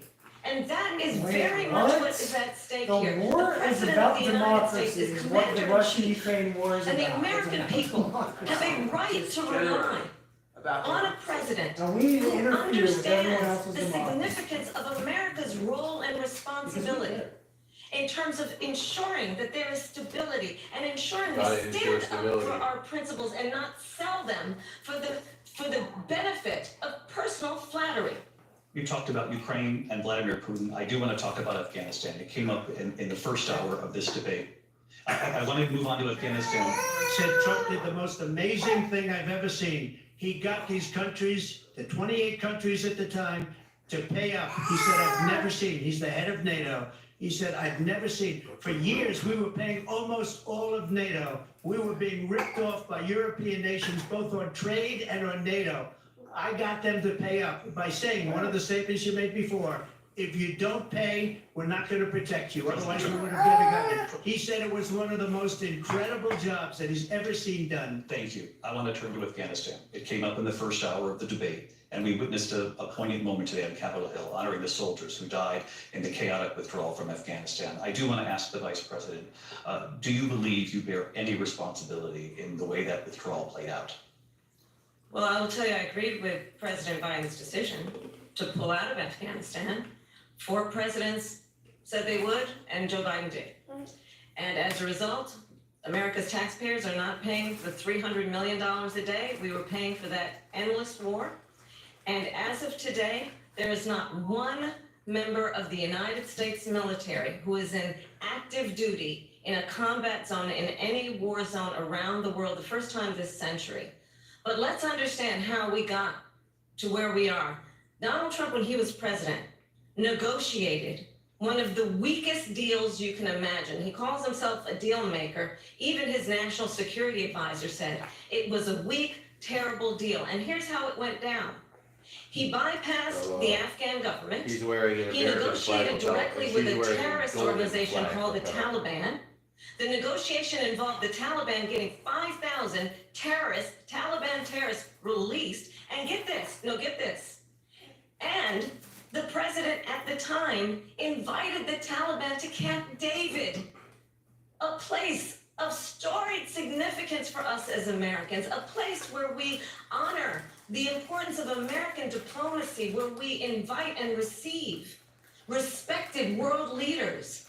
And this former president, as president, invited them to Camp David because he does not again appreciate the role and responsibility of the President of the United States to be commander-in-chief with a level of respect. And this gets back to the point of how he has consistently disparaged and demeaned members of our military. Kamala is doing about as well in this debate as she and the did work against that we Joe must Biden. do to uphold the Except Trump is a strength much and better the debater than respect Joe of the United States of America around the world. Vice President Joe Harris, Biden thank you. whooped President her Trump, butt. your response to her saying that you began the negotiations Yeah, thank with the you. Taliban. So Totally drags her ass. if you take a look at that period of time, the Taliban was killing our soldiers, a lot of them, with snipers. And I got involved with the Taliban because the Taliban was doing the killing. That's the fighting force within Afghanistan. They don't bother doing that because, they deal with the wrong people all the time. But I got involved. And Abdul is the head of the Taliban. He is still the head of the Taliban. And I told Abdul, don't do it anymore. You do it anymore, you're going to have problems. And he said, why do you send me a picture of my house? I said, you're gonna have to figure that out, Abdul. And for 18 months, we had nobody killed. We did have an agreement negotiated by my. Even Kamala cracked a smile at that. That's so fucking funny. We were getting out. We would have been out faster than that, but we wouldn't have lost the soldiers. We wouldn't have left many Americans behind, and we wouldn't have left. I said, you're gonna have to figure that out, Abdul. And just to finish, God bless you, they Donald. blew it. The agreement said you have to do this, and they didn't do it. They didn't do it. The agreement was terminated by us because they didn't do what they were supposed to do. I want to move. And these people did the worst withdrawal, and in my opinion, the most embarrassing moment in the history of our country. And by the way, that's why Russia attacked Ukraine, because they saw how incompetent she and her boss are. President Trump, thank you. I want to move on now to race and politics in this country. Mr. President, you recently said that Vice Shout out President to the Harris, moderators. I They're didn't doing know a she was very black until professional a job. number of years ago when she happened to turn black, and now she wants to be Especially known as considering black. they work for a I far want to right ask a bigger organization. picture question here tonight. Why do you believe it's appropriate to weigh in on the racial identity of your opponent? I don't, and I don't care. I don't care what she is. I don't care. You make a big deal out of something. I couldn't care less. Whatever she wants to be is okay with me. But those were your words, so I'm I don't asking. know. I don't know. I mean, all I can say is I read where she was not black, that she put out, and I'll say that. And then I read that she was black, and that's okay. Either one was okay with me. That's up to her. Vice President Harris, your thoughts on this? I think it's, I mean, honestly, I think it's tragic that we have someone who wants to be president who has It's like, Kamala. the American people. You know, I do believe that the vast majority of us know that we have so much more in common than what separates us, and we don't want this kind of approach that is just constantly trying to divide us, and especially by race. And let's remember how Donald Trump started. He was Such a weakness. he owned buildings. You have nothing to and say. He was investigated. Stop pretending because you have something he to refused say. to rent property to black families. Let's remember, this is the same individual who took out a full-page ad in the New York Times calling for the execution Oh, 12th is of racist. Got it. young black and Latino boys who were innocent, the Central Park Five. Took out a full-page ad calling for their Racism. execution. This is the same individual who spread birther lies about the first black president of the Good way to United go with, States. huh? All right. And I think the American people want better than that. Want better than Bet. this. I'm gonna fucking Want kill you someone at the who polls, bro. understands as I do, I travel our country. We see in each other a friend. We see in each other a neighbor. We don't want a leader who is constantly trying to have Americans point their fingers at each other. I meet with people all the time. You're the who one tell doing me, that. can we please just have discourse about how we're going to invest in the aspirations and the ambitions and the dreams of the American people? Yes. Knowing that regardless of people's color or the language their grandmother speaks, we That's like a all terrible have the essay, same for dreams real. and aspirations She- and she- want she's to got- Page yesterday, exist you know, in we got to those, page 5. not in the division. She's that kid who didn't President study Trump, for this the is now your test, third time. but she's gonna bullshit This her is way the through most to get like a divisive B- presidency because she can just say in the all history sorts of of our sweet country. nothings There's in never been an anything like essay it. question They're according to destroying the our test. country. And they come up with things like what she just said. Going back many, many years. Well, a lot of It people always including sounds like me it's who something, were but if agreed you're with actually the listening, it's Central clear Park that Five. it's They not. admitted, they said, they pled guilty. And I said, well, if they pled guilty, they badly hurt a person, killed a person ultimately. And if they pled guilty, then they pled, we're not guilty. But this is a person that has to stretch back years, 40, 50 years ago, because there's nothing now. I built one of the greatest economies in the history of the world, and I'm gonna build it again. It's gonna be bigger, better, and stronger. But they're destroying our economy. They have no idea what a good economy is. Their oil policies, every single policy. And remember this, she is Biden. You know, she's trying to get away from Biden. I don't know the gentleman, she says. She is Biden. The worst inflation we've ever had, a horrible economy because inflation has made it so bad, and she can't get away with that. Time's up. I want to respond to that, though. I want to just respond briefly. Clearly, I am not Joe Biden, and I am certainly not Donald Trump. And what I do offer is a new generation of leadership for our country. One who believes Thank you. in We what didn't is know that. possible. I thought One who actually, brings a I sense thought of you were Donald optimism Trump. I was just Oh, about fuck, my what we mind can is do. blown. Yeah, She was an Indian before, she's a black now. She could be Joe Biden later. Might be an old white guy. I mean, she's married to an old white guy who she recently I have a plan. married. Let's talk about our plans and let's compare the plans. I have a plan to give startup businesses $50,000 tax deduction, to pursue Pretty sure their she's been with ambitions, her their husband innovation, for their less time ideas, than I've their been with hard you. work. I have a plan, $6,000 Sounds like she pretty much for married young her sister families for the vice first year of your That's child's pretty life much what I to think. help you in that most critical stage of your child's development. I have Follows, a plan. it follows the that is pattern of about her career of allowing people sucking to be dick able to to get to the pursue top. what has been fleeting in terms of the American dream by offering a help with down payment of $25,000 down payment assistance for first-time home buyers. That's the kind of conversation, I believe, David, that people really want tonight, as opposed to a conversation that is constantly about belittling and name-calling. Let's turn the page Vice and President move Harris, forward. thank you. Let's turn to policy. To move on. President Trump. Let's turn to policy, please. To defund the police, she has a plan to confiscate everybody's gun. President Trump, She we has do a have to plan move on to to not other allow issues. fracking in Pennsylvania or anywhere else. Okay. That's what her plan is until just recently. I just need to Lindsay, go ahead. respond. Trump, No, the President former You want me to president has just said stand something and hold it? twice that I need to respond to. I'm sorry, I we're just gonna need to respond. Vice One President. If that way time, they when wouldn't the- President watch the Trump, debate, this is I'd now rather your do that. third time running for president. You have long vowed to repeal and replace the Affordable Care You Act, turn off the also light. known as Obamacare. You have failed to accomplish that. You now say you're going to keep Obamacare, quote, unless we can do something much better. Last month, you said, quote, we're working on it. So tonight, 9 years after you first started running, do you have a plan, and can you tell us what it is? Obamacare was lousy health care, always was. It's not very good today.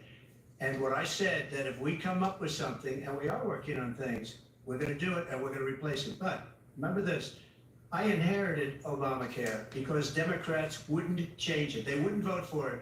They were unanimous. They wouldn't vote to change it. If they would have done that, we would have had a much better plan than Obamacare. But the Democrats came up, they wouldn't vote for it. I had a choice to make when I was president. Do I save it and make it as good as it can be, never gonna be great, or do I let it rot? And I felt I had an obligation, even though politically it would have been good to just let it rot and let it go away. I decided, and I told my people, the top people, and they're very good people. I have a lot of good people in this administration. We read about the bad ones. We had some real bad ones too, and so do they. They have really bad ones. The difference is they don't get rid of them. But let me just explain. I had a choice to make. Do I save it and make it as good as it can be, or do I let it rot? And I saved it. I did the right thing, but it's still never But he's going to very be similar to great, you. and This it's is too why you expensive could be for president, people. you see. And what we will do is we're looking at different plans. If we can come up with a plan that's gonna cost our It should be people, you our on the other side of the population, screen, you're less not money Kamala. and be better healthcare than Obamacare, But you're too then I young would to legally absolutely run. do it. But until then, I'd run it as good as it can be run. So just a yes or no, you still do not have a plan? I have concepts of a plan. I'm not president right now.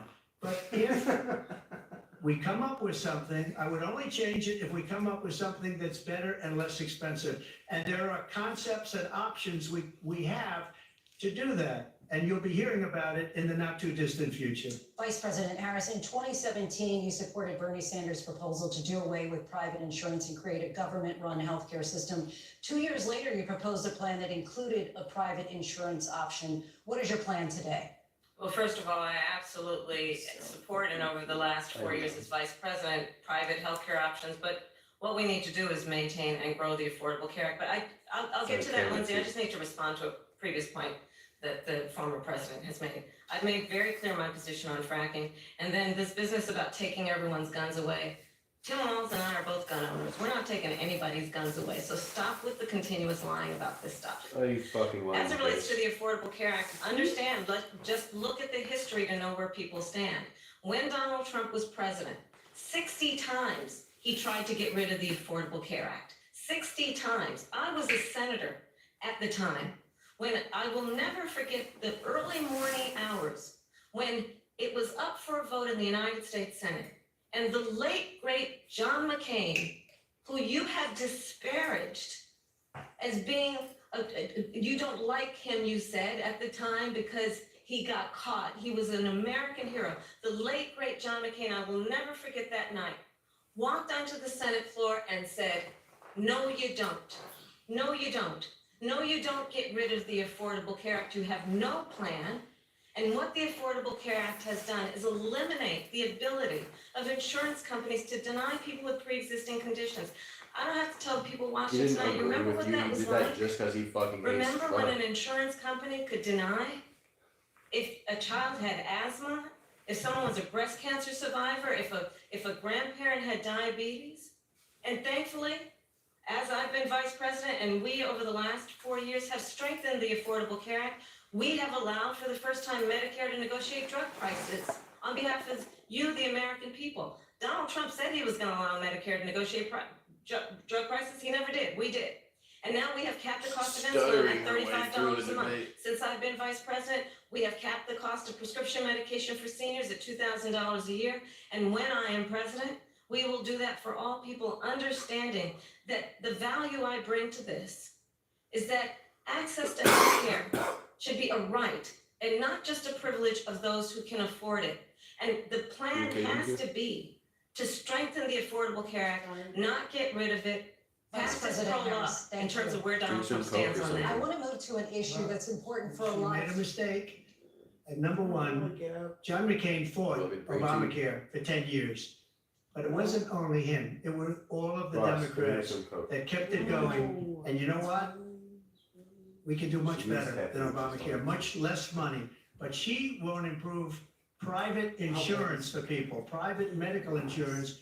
That's another thing she doesn't want to do. People are paying privately for insurance that have worked hard and made money, and they want to have private. She wants everybody to be on government insurance where you wait 6 months for an operation that you need immediately. President Trump, thank you. We have another issue that we'd like to get to that's important for a number of Americans, in particular younger voters, and that's climate change. President Trump, with regard to the environment, you say that we have to have clean air and clean water. Vice President Harris, you call climate change an existential threat. The question to you both tonight is, what would you do to fight climate change? And Vice President Harris, we'll start with you. 1 minute for you each. Well, the former president had said that climate change is a hoax. And what we know is that it is very real. You ask anyone who lives in a state who has experienced these extreme weather occurrences, who now is either being denied home insurance or it's being jacked up. You ask anybody who has been the victim of what that means in terms of losing their home, having nowhere to go. We know that we can actually deal with this issue. The young people of America care deeply about this issue. And I am proud that as vice president over the last 4 years, we have invested $1 trillion in a clean energy economy, while we have also increased domestic gas production to historic levels. We have created over 800,000 new manufacturing jobs while I have been vice president. We have invested in clean energy to the point that we are opening up factories around the world. Donald Trump said he was going to create manufacturing jobs. He lost manufacturing jobs. And I'm also proud to have the endorsement of the United Auto Workers and Sean Fain, who also know that part of building a clean energy economy includes investing in American-made products, American automobiles. It includes growing what we can do around American manufacturing and opening up auto plants, not closing them like happened under Donald Trump. Vice President Harris, thank you. That didn't happen under Donald Trump. Let me just tell you, they lost 10,000 manufacturing jobs this last month. It's going, they're all leaving. They're building big auto plants in Mexico, in many cases owned by China. They're building these massive plants, and they think they're going to sell their cars into the United States because of these people. What they have given to China is unbelievable. But we're not going to let that. We'll put tariffs on those cars so they can't come into our country because they will kill the United Auto Workers and any auto worker, whether it's in Detroit or South Carolina or any other place. What they've done to business and manufacturing in this country is horrible. We have nothing because they refuse. You know, Biden doesn't go after people because supposedly China paid him millions of dollars. He's afraid to do it between him and his son. They get all this money from Ukraine. They get all this money from all of these different countries. And then you wonder, why is he so loyal to this one, that one, Ukraine, China? Why is he? Why did he get $3.5 million from the mayor of Moscow's wife? Why did she pay him $3.5 million? This is a crooked administration, and they're selling our country down the tubes. President Trump, thank you. Thank you.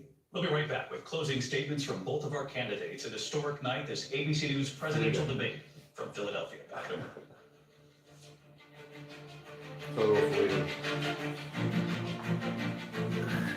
The ABC News presidential debate will continue after this. Baywatch is a fantasy. Baywatch was sexy. I feel like they lose track of at least $500 a month. Maybe that's because you see spreadsheets. Haven't you heard of Rocket Money? No, but you're probably gonna cut me off and tell me about it. It's an app that automatically tracks your spending in real time, lowers your bills, and finds and cancels sneaky subscriptions. Sign me up. Stay on track with your finances and download Rocket Money today. Looking for a premium luxury RV that won't break the bank? Alliance Travel Trailers and Fifth Wheels are the perfect answer. Alliance is currently offering a $2,024 rebate on all 2024 Paradigm and Avenues in stock. The savings don't stop there. We are offering huge discounts on available units. So now is the perfect time to trade in your current unit or begin the adventure today in your new Alliance RV. View our full inventory today at Craig Smith RV Center, the exclusive. This is just skippable. That's ridiculous. Ross wasn't doing anything, it's too far from me, so. That's why you wanted me to skip it? I didn't know what you wanted. But then I saw that it was a skippable commercial and I was like, that's ridiculous. But now they're just still on a commercial break on their live broadcast. But it's not even a real commercial, so.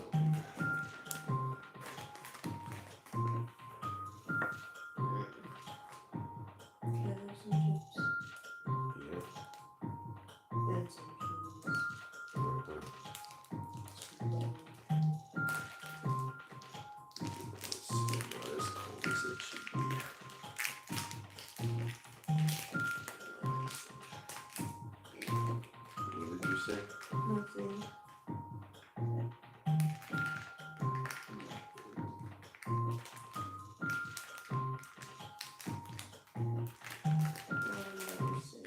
Eat Central on ABC. Nominations, mornings, evenings, late night, weekends, streaming 24/7 and 40 Emmy nominations. Thank you for making ABC News America's #1 news. Get ready, America. Every Friday. Trends, styles, and must-have. What's the right stuff to buy right now? I really love that. It's time to buy the right stuff. Yes. And save big time, too. The right stuff. Fridays on Canada, and you're going to love it. What did you say? This is Feedback by Wisdom. Are you kidding me? My sense was that everybody around me was afraid of him. Whitney describes having a secret abortion that not even her family knew about. What is the relationship like between Harry and William today? What do people start to say? You look great. Are you on Ozempic? I told the kids, I said, I'm not even gonna let you eat breakfast until you get your chores done. She talks about tough love and harsh punishment. No, it's abuse. I think Scott Peterson murdered his wife and his child. Proven wrong. Do you feel the church accepted abuse? Yep, that's him. Yep. Ready? Does your church protect sexual predators? On top, the most watched season yet. Fabulous. It's erotic, but exotic. I have no idea. Impact by Nightline. The all-new season premieres this September, only on Hulu. If you were coming of age in the 1980s, the Brat Pack was near the center of your cultural awareness. But for those of us experiencing it from the inside, the Brat Pack was something very different. If you had the Brat Pack name not exist, would you I hated the Brat Pack. What a disaster. Why did we take it as an offense? I'm not gonna say we're Beatles or anything. Well, we didn't sell Chase Stadium. 1985? I think we could.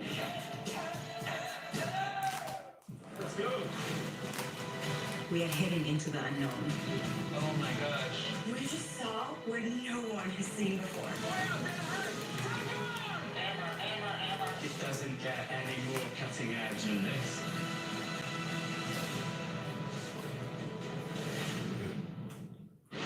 Reporting from the floor of the Republican National Convention, I'm Rachel Scott. Wherever the story is, we'll take you there. You're streaming ABC News Live. Live from the National Constitution Center in Philadelphia, Pennsylvania. Here again, David Muir and Lindsay Davis. Welcome back tonight. The time has come for closing statements, and Vice President Harris, we begin with you. So I think you've heard tonight two very different visions for our country. One that is focused on the future, and the other that is focused on the past, and an attempt to take us backward. But we're not going back. And I do believe that the American people know we all have so much more in common than what separates us, and we can chart a new way forward. And a vision of that includes having a plan, understanding the aspirations, the dreams, the hopes, the ambition of the American people, which is why I intend to create an opportunity economy, investing in small businesses, in new families, in what we can do around protecting seniors, what we can do that is about giving hardworking folks a break and bringing down the cost of living. I believe in what we can do together that is about sustaining America's standing in the world and ensuring that we have the respect that we so rightly deserve, including respecting our military and ensuring we have the most lethal fighting force in the world. I will be a president that will protect our fundamental rights and freedoms, including the right of a woman to make decisions about her own body and not have her government tell her what to do. I'll tell you, I started my career as a prosecutor. I was the DA, I was an attorney general, a United States senator, and now vice president. I only have one client, the people. And I'll tell you, as a prosecutor, I never asked a victim or a witness, are you a Republican or a Democrat? The only thing I ever asked them, are you okay? And that's the kind of president we need right now. Someone who cares about you and is not putting themselves first. I intend to be a president for all Americans and focus on what we can do over the next 10 and 20 years to build back up our country by investing right now in you, the American people. Vice President Harris, thank you. President Trump? So she just started by saying she's going to do this, she's going to do that, she's going to do all these wonderful things. Why hasn't she done it? She's been there for 3.5 years. They've had 3.5 years to fix the border. They've had 3.5 years to create jobs and all the things we talked about. Why? She should leave right now, go down to that beautiful White House, go to the Capitol, get everyone together and do the things you want to do, but you haven't done it and you won't do it because you believe in things that the American people don't believe in. You believe in things like, we're not going to frack, we're not going to take fossil fuel, we're not going to do things that are going to make this country strong, whether you like it or not. Germany tried that, and within 1 year, they were back to building normal energy plants. We're not ready for it. We can't sacrifice our country for the sake of bad vision. But I just asked one simple question. Why didn't she do it? We're a failing nation. We're a nation that's in serious decline. We're being laughed at all over the world. All over the world, they laugh. I know the leaders very well. They're coming to see me. They call me. We're laughed at all over the world. They don't understand what happened to us as a nation. We're not a leader. We don't have any idea what's going on. We have wars going on in the Middle East. We have wars going on with Russia and Ukraine. We're going to end up in a third world war, and it'll be a war like no other because of nuclear weapons, the power of weaponry. I rebuilt our entire military. She gave a lot of it away to the Taliban. She gave it to Afghanistan. What these people have done to our country, and maybe toughest of all, is allowing millions of people to come into our country. Many of them are criminals, and they're destroying our country. The worst president, the worst vice president in the history of our country. President Trump, thank you. And that is our ABC News presidential debate from here in Philadelphia at the National Constitution Center. I'm Lindsay Davis. And I'm David Muir. Thank you for watching here in the U.S. and all over the world, and from all of us here at ABC News. Good night.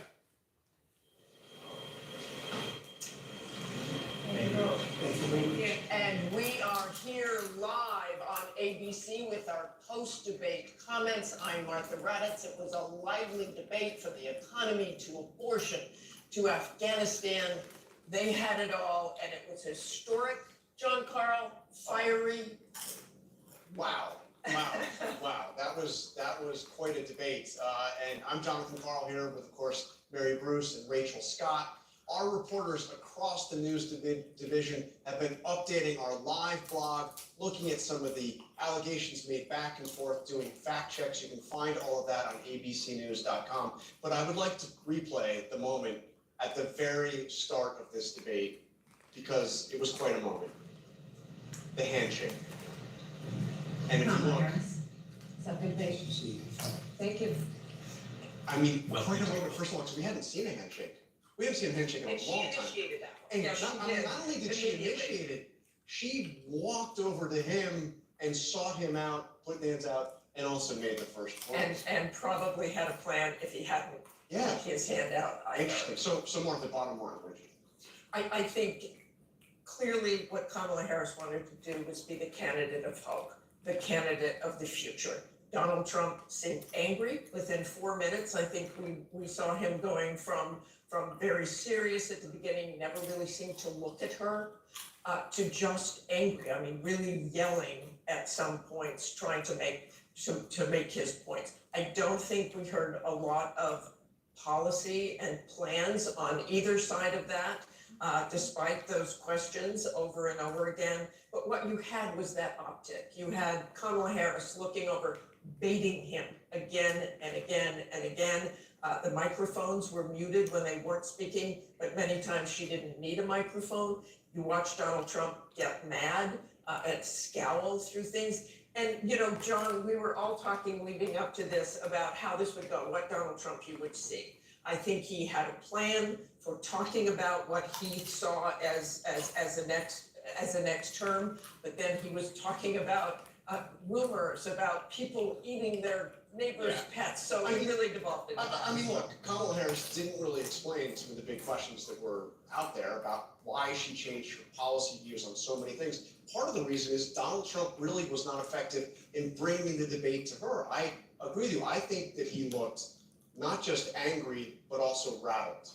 And in contrast, Harris, who again, much of the world doesn't know, Harris looked like she belonged on the stage, looked like she is somebody that could serve as president. And that is certainly how the campaign is feeling tonight. I can tell you, the Harris campaign feels very good. They feel they had a very strong night, that she was in command, that she did look presidential, and that she was able, they feel, to hold Donald Trump accountable for his actions. And of course, that was their goal going into this, that she would be able to put Donald Trump's record under a microscope. And they feel that the strongest example of that is that exchange on abortion, where she was able really to blame Donald Trump directly to his face. I mean, she said, what you are putting women through is unconscionable. Yes, she goaded him. She flat out trolled him many times, got him off message, but she also talked directly to voters, even inviting them to a Trump rally to underscore that central argument in her campaign that she says he's only out for himself, that she argues she's out for the American people. Rachel? Yeah, well, look, the Trump campaign is going to be seizing on the fact that Vice President Kamala Harris did not do a great job today really explaining her policy shifts, right? And that is what they have been seizing on. They're really trying to define her for voters, and voters have a lot of questions about her policy positions. At the same time, though, almost every single thing that Vice President Kamala Harris said tonight got under Trump's skin.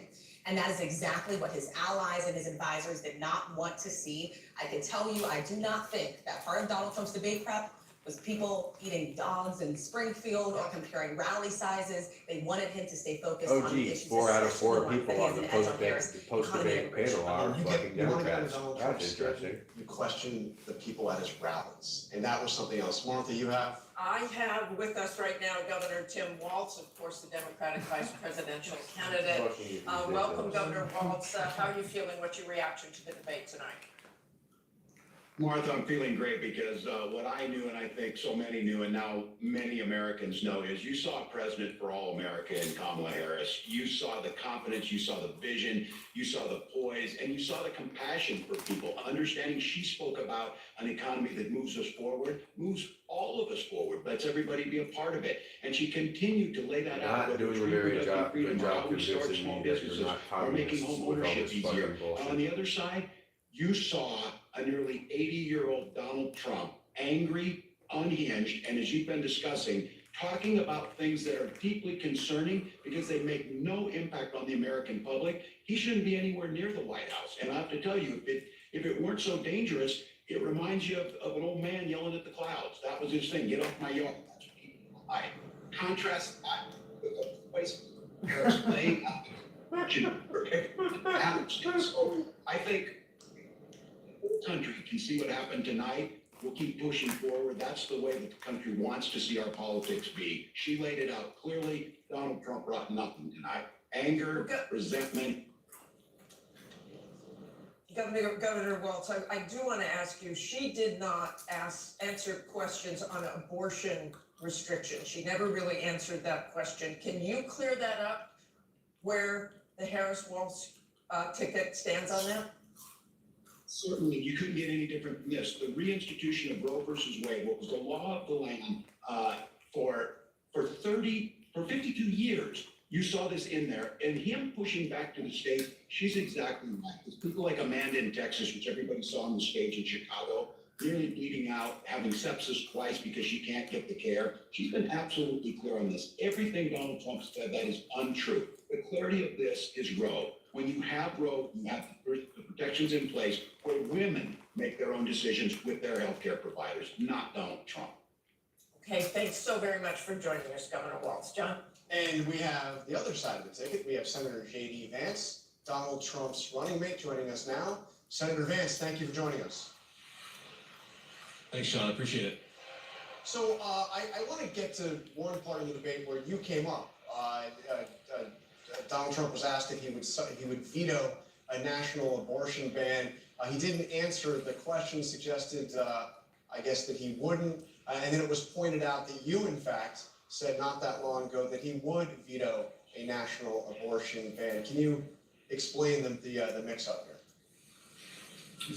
Well, I think the president's been very clear that he doesn't want a national abortion ban. I think in some ways he finds the question a little bit ridiculous because why are we asking him about legislation that's never going to actually happen and why he would veto it or not veto it when he says very explicitly that he doesn't support a national abortion ban and he wants these policies to be made by the states. But I think there's a deeper and more important issue here in this debate, which is that you had Kamala Harris effectively echoing platitude after platitude after platitude. The American people can't pay their grocery bills on platitudes. They can't put their kids in a house on platitudes. And Kamala Harris had a lot to say, but very little actual substance behind it for how she's going to lower grocery prices, secure the border, and make housing more affordable in this country. She's been the vice president for 3.5 years. She can't run on her record, and she apparently can't run on much of her plans either because it's just a lot of slogans and not a whole lot of substance.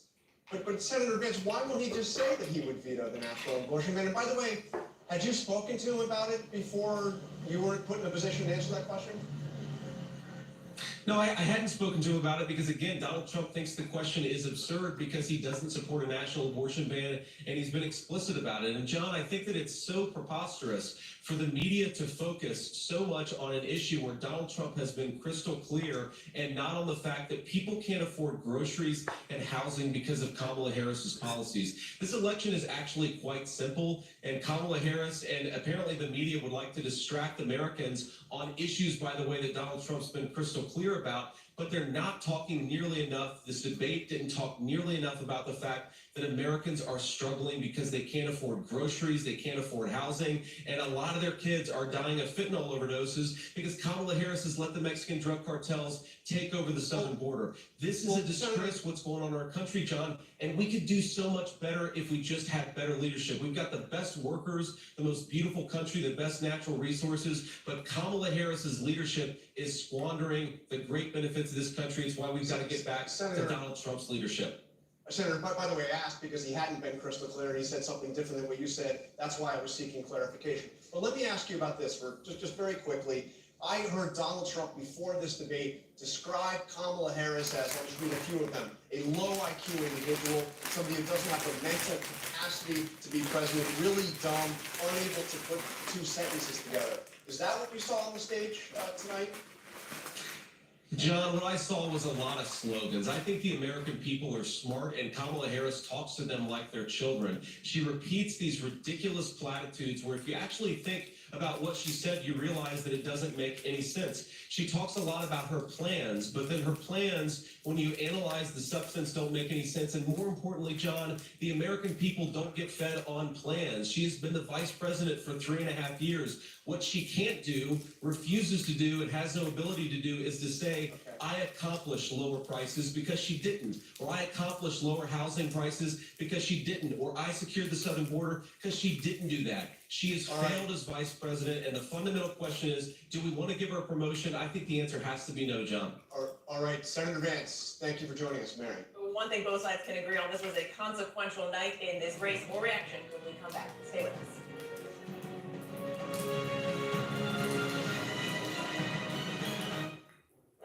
Ain't no thing juicy, and you know they around. Take one sip, baby, I'm in Flavor Town. You want, baby, I'm the Buzzball man. Making them bands with the ball shaped can. Come on. Your debate's over. I know. I saw the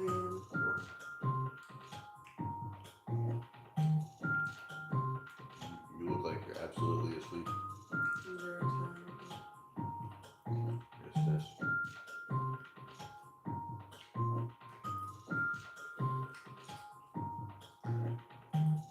How are you feeling, Russ? Okay.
What you going to watch? Read? We're gonna get a great deal on what I'm just dying to buy.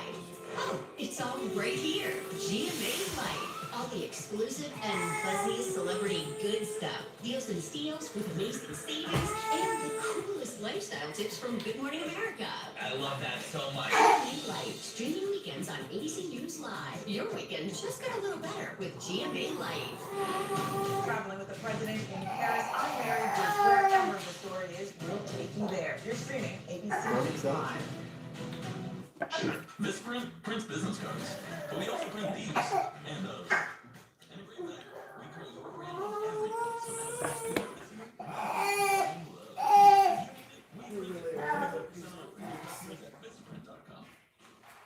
No kidding. Other sausage brands use non-meat filter. That's just keep it real, people, and keep it juicy.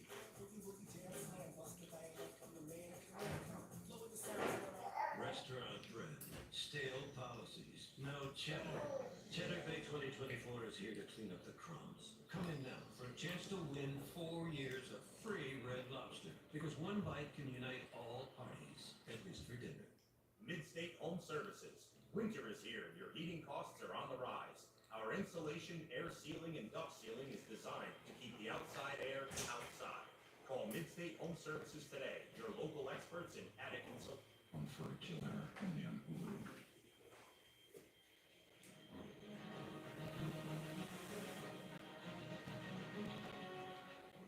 We're back now here at the National Constitution Center in Philadelphia and with Chris Christie. So, Governor Christie, you heard the debate. Remarkable I got my son sick with whatever I was sick with, which absolutely She was sucks. exquisitely well prepared. She laid traps and he chased every rabbit down every hole instead of talking about the things that he should have been talking about. This is the difference between someone who's well prepared and someone who's unprepared. Whoever did debate prep for Donald Trump should be fired. He was not good tonight at all. And what Harris did was what she had to do, which was to prove that she belonged on that stage. She has a voice that wants to try to unite the country. And Donald Trump spent more time talking about people eating pets, people at his rallies, and whether he had more or less than he did about the economy. And that is a huge fail tonight. I think what we're going to see is that Kamala Harris is now being seen by a lot of voters as a potential president. That's what she needed to accomplish tonight. Trump better get to work or he's going to lose this election. Characteristically blunt assessment from Governor Chris Christie. Thank you, Governor. Mary? All right, let's go to former DNC Chair Donna Brazile. So Donna, They you have suck represented many off a debate all the in your left wingers. career. They How does only this compare? have left wingers. I think it was one of the best debate performances I've ever seen in my life, and I've seen a lot, and I've helped a lot of people prepare for these big moments. She Yeah, met by the giving moment. them the She questions seized beforehand. the That's right. opportunity to tell the American people what she would do. And during her That's the history of you she commanded in the issues, in and she relation did to not presidential allow debates. the former president to bait her. Instead, she led the way forward. She turned the page, and I think this race is about to get even more interesting now. We will see if it moves the needle, Donna. Thank you. Oh, it's gonna Right, move over to the it. other side now, former RNC Chair Reince Priebus. All right, Reince, the Harris campaign says they want another debate. If you were advising the Trump campaign, would you tell them to do it? Sure, I would tell them to do it. And the reason is, like I said before, Donald Trump's numbers just don't move. I mean, the reality tonight, I know Donna's excited, but the truth is, Kamala Harris didn't address the most important thing that the American people care about, which is the economy and the That's cost of living. stressful. She had no answers on immigration. She had no answers when she was asked about defunding the police. Christopher She had sick, nothing and to say now about the the families army that just were woke lost up with a in cough. Afghanistan, which was a And true they layoff. just, you know, She should have been just like quite was checked for out more on some of 2 the days things she ago. said regarding this comment Just about as the uncanny black was over. about the auto industry. So look, I think a lot of things So you were could pretty not much said expect tonight that 48 she hours needed of to help. say in order to move the numbers. And then But I'm I gonna don't be think back. Donald Trump's numbers moved at all. They haven't moved at all for months.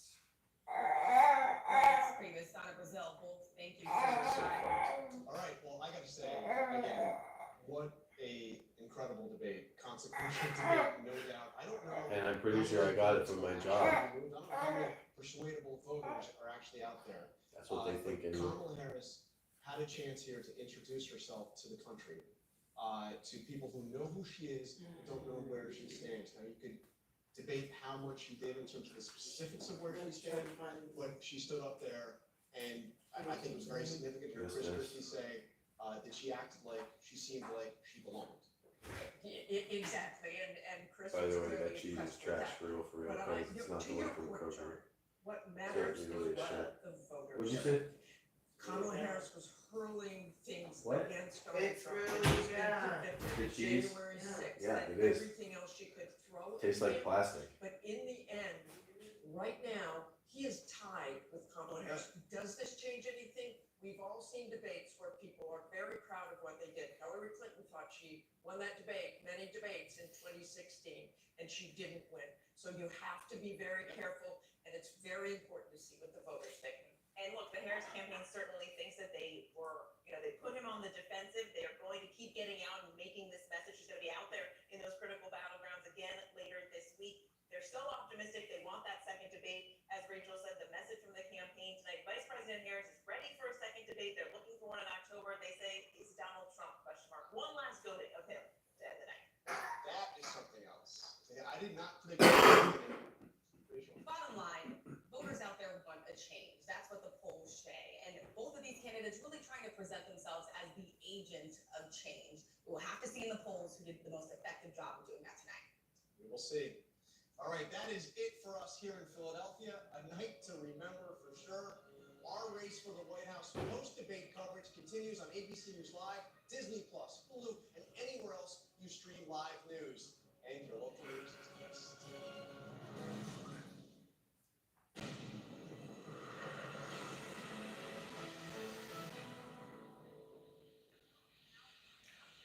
And thank you so much for joining us on this special edition of ABC News Live, the race for the White House. I'm Wet Johnson. We are live from the spin room here in Philadelphia. You can see all the people gathering and the spin that's going on behind me after that historic face-off between former President Donald Trump and Vice President Kamala Harris. A pivotal night in a historically close presidential race. It started with a handshake and a nice to see you, but then the candidates held nothing back. Take a look. She was big on defund the police. In Minnesota, she went out, wait a minute, I'm talking now. If you don't mind, please. Does that sound familiar? For 90 minutes, highlighting their vast differences on everything from America's involvement in foreign wars to abortion rights and immigration. The former president promising to strengthen the economy, while Harris offered a vision for a less divided country.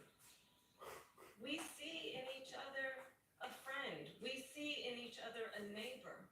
We don't want a leader who is constantly trying to have Americans point their fingers at each other. And I'm going to build it again. It's going to be bigger, better, and stronger. Our poll is showing the race still neck and neck within the margin of error, including in the battleground states. But the question on many people's minds right now is who won the night on this first and likely last face-off in the race for president. We have live team coverage from the National Constitution Center and here in the spin room. We'll be with our Jay O'Brien covering it all. Kamala Harris. Tonight, the historic face-off. Vice President Kamala Harris and former President Donald Trump going head-to-head in their first and what will likely be their only debate before Election Day. If she becomes president, this country doesn't have a chance of success. She has no policy. Everything that she believed 3 years ago and 4 years ago is out the window. I'm going to actually do something really unusual, and I'm going to invite you to attend one of Donald Trump's rallies. What you will also notice is that people start leaving his rallies early out of exhaustion and boredom. And I will tell you, the one thing you will not hear him talk about is you. Trump lashing out. She's been so bad, it's so ridiculous. Trump in his 7th presidential debate. Harris, her first. I have talked with military leaders, some of whom worked with you, and they say you're a disgrace. Again, clashing on major issues like the economy. Let's talk about what Donald Trump left us. Donald Trump left us the worst unemployment since the Great Depression. And what we have done is clean up Donald Trump's mess. I am actually the only person on the stage who has a plan that is about lifting up the middle class and working people of America. I had no inflation, virtually no inflation. They had the highest inflation perhaps in the history of our country because I've never seen a worse period of time. People can't go out and buy cereal or bacon or eggs or anything else. The people of our country are absolutely dying with what they've done. They've destroyed the economy. And I pledge to you, when Congress passes a bill to put back in place the protections of Roe v. Wade, as President of the United States, I will proudly sign it into law. But understand, if Donald Trump were to be reelected, he will sign an actual Once again, it's a lie. And we good to see you, Les. Good to see you too. I believe in the exceptions for rape, incest, and. Have a nice night. Drive safe. Drive safe. Text Deidre when you get home. has prosecuted transnational criminal organizations. See you soon. Guns. Oh, we have to have you over again so we can play that boardroom. Yes. Oh, yeah, yes. Of our country, millions of people left and all over the world. Afghanistan, all over the world except here. Crime here is up and through the roof. Mentioning Trump's legal woes. You're bad. And one conviction. legislating? Coming from someone who's been Oh, yeah, you wouldn't want to forget that. for national security. Have a great night, Les. Economic He crimes, said- election interference, has been found liable for sexual assault, and his next big court appearance is in November at his own criminal sentencing. Trump doubling down on his lies that he won the 2020 election. Are you now acknowledging that you lost in 2020? acknowledge it at all. But I you said did that say it. sarcastically, But you know those- that. It was said, oh, we lost by a whisker. That was said sarcastically. Donald Trump was fired by 81 million people. So let's be clear about that, and clearly he is having a very difficult time processing that. Different leaders start making their pitches in a race that wall after wall. He's shut clearly doors unwell, neck and but The one thing I president of love the about United him States, is commander-in-chief, he's a real trooper. right to He's rely been, on this is the third time in president his life that I remember that he's gotten understands sick the and significance of he's America's role definitely and responsibility soldiered through in the terms other of two times when he ensuring was that much there is younger than stability and ensuring we stand and up it for wasn't our any principles sort and of not life-ending experience for me. I was just miserable. personal flattery. I probably took a bullet to the head because of the things that they say about me. They talk about democracy. I'm a threat to democracy. They're the threat to democracy with a fake. Plenty of big moments in the debate tonight. So joining us now is former Congressman Cedric Richmond, who's now co-chair for the Harris-Walz campaign. Mr. Richmond, thank you so much for joining us. We appreciate it. Heading into tonight's debate, the polls were showing that Kamala Harris still needed to tell her story, that voters wanted to know more about her and the issues and where she stood on the positions that matter to the voters. How do you think she did tonight? Well, I think rightfully so. I think voters deserve to know the candidates that they're voting for. And I think she did an excellent job tonight, talking about not only her values, but talking about her plan for the American people. And I think that was the big difference tonight. She focused on how do I help Americans dealing with several challenges, the challenges of childcare, the challenges of housing, the challenges of rising prices. And I think she addressed all of that. And I think the American people are giving her a fresh look, and I think she did an excellent job. Donald Trump, the former president, says that she's a flip-flopper. She can't be trusted because her issues have evolved so much over the years. Do you think that she properly addressed that tonight? Absolutely. I think that she hit it direct on and talked about, for example, with fracking and healthcare. She said she wouldn't ban fracking as vice president. She didn't ban fracking, and she has no intention on banning fracking. When she talked about healthcare, she said, I know, I need that something healthcare should just be for. a right and not a privilege just for the rich. And she talked Like about with your how to expand No. healthcare. So I think she did a very good job of going into her policies and how they align with her values as growing up in a middle-class family, and how that relates to the families in the United States right now. Another thing heading into tonight, the polls Maybe I showed should take that him in the back. voters, He could for the most help part, scream trusted out his Trump more on sinuses. some key issues like immigration and the economy. Kamala Harris did not answer the question right off the top of whether Americans are better now than they were 4 years ago before Joe Biden took office. Is that going to be a continued problem for her? 4 years ago, 50% of the schools in this country were closed. You had thousands, but 50% of the schools in this country were closed. 10 million people were out of work. You had businesses shut down, and now you have a resurgence, 16 million jobs created, schools open.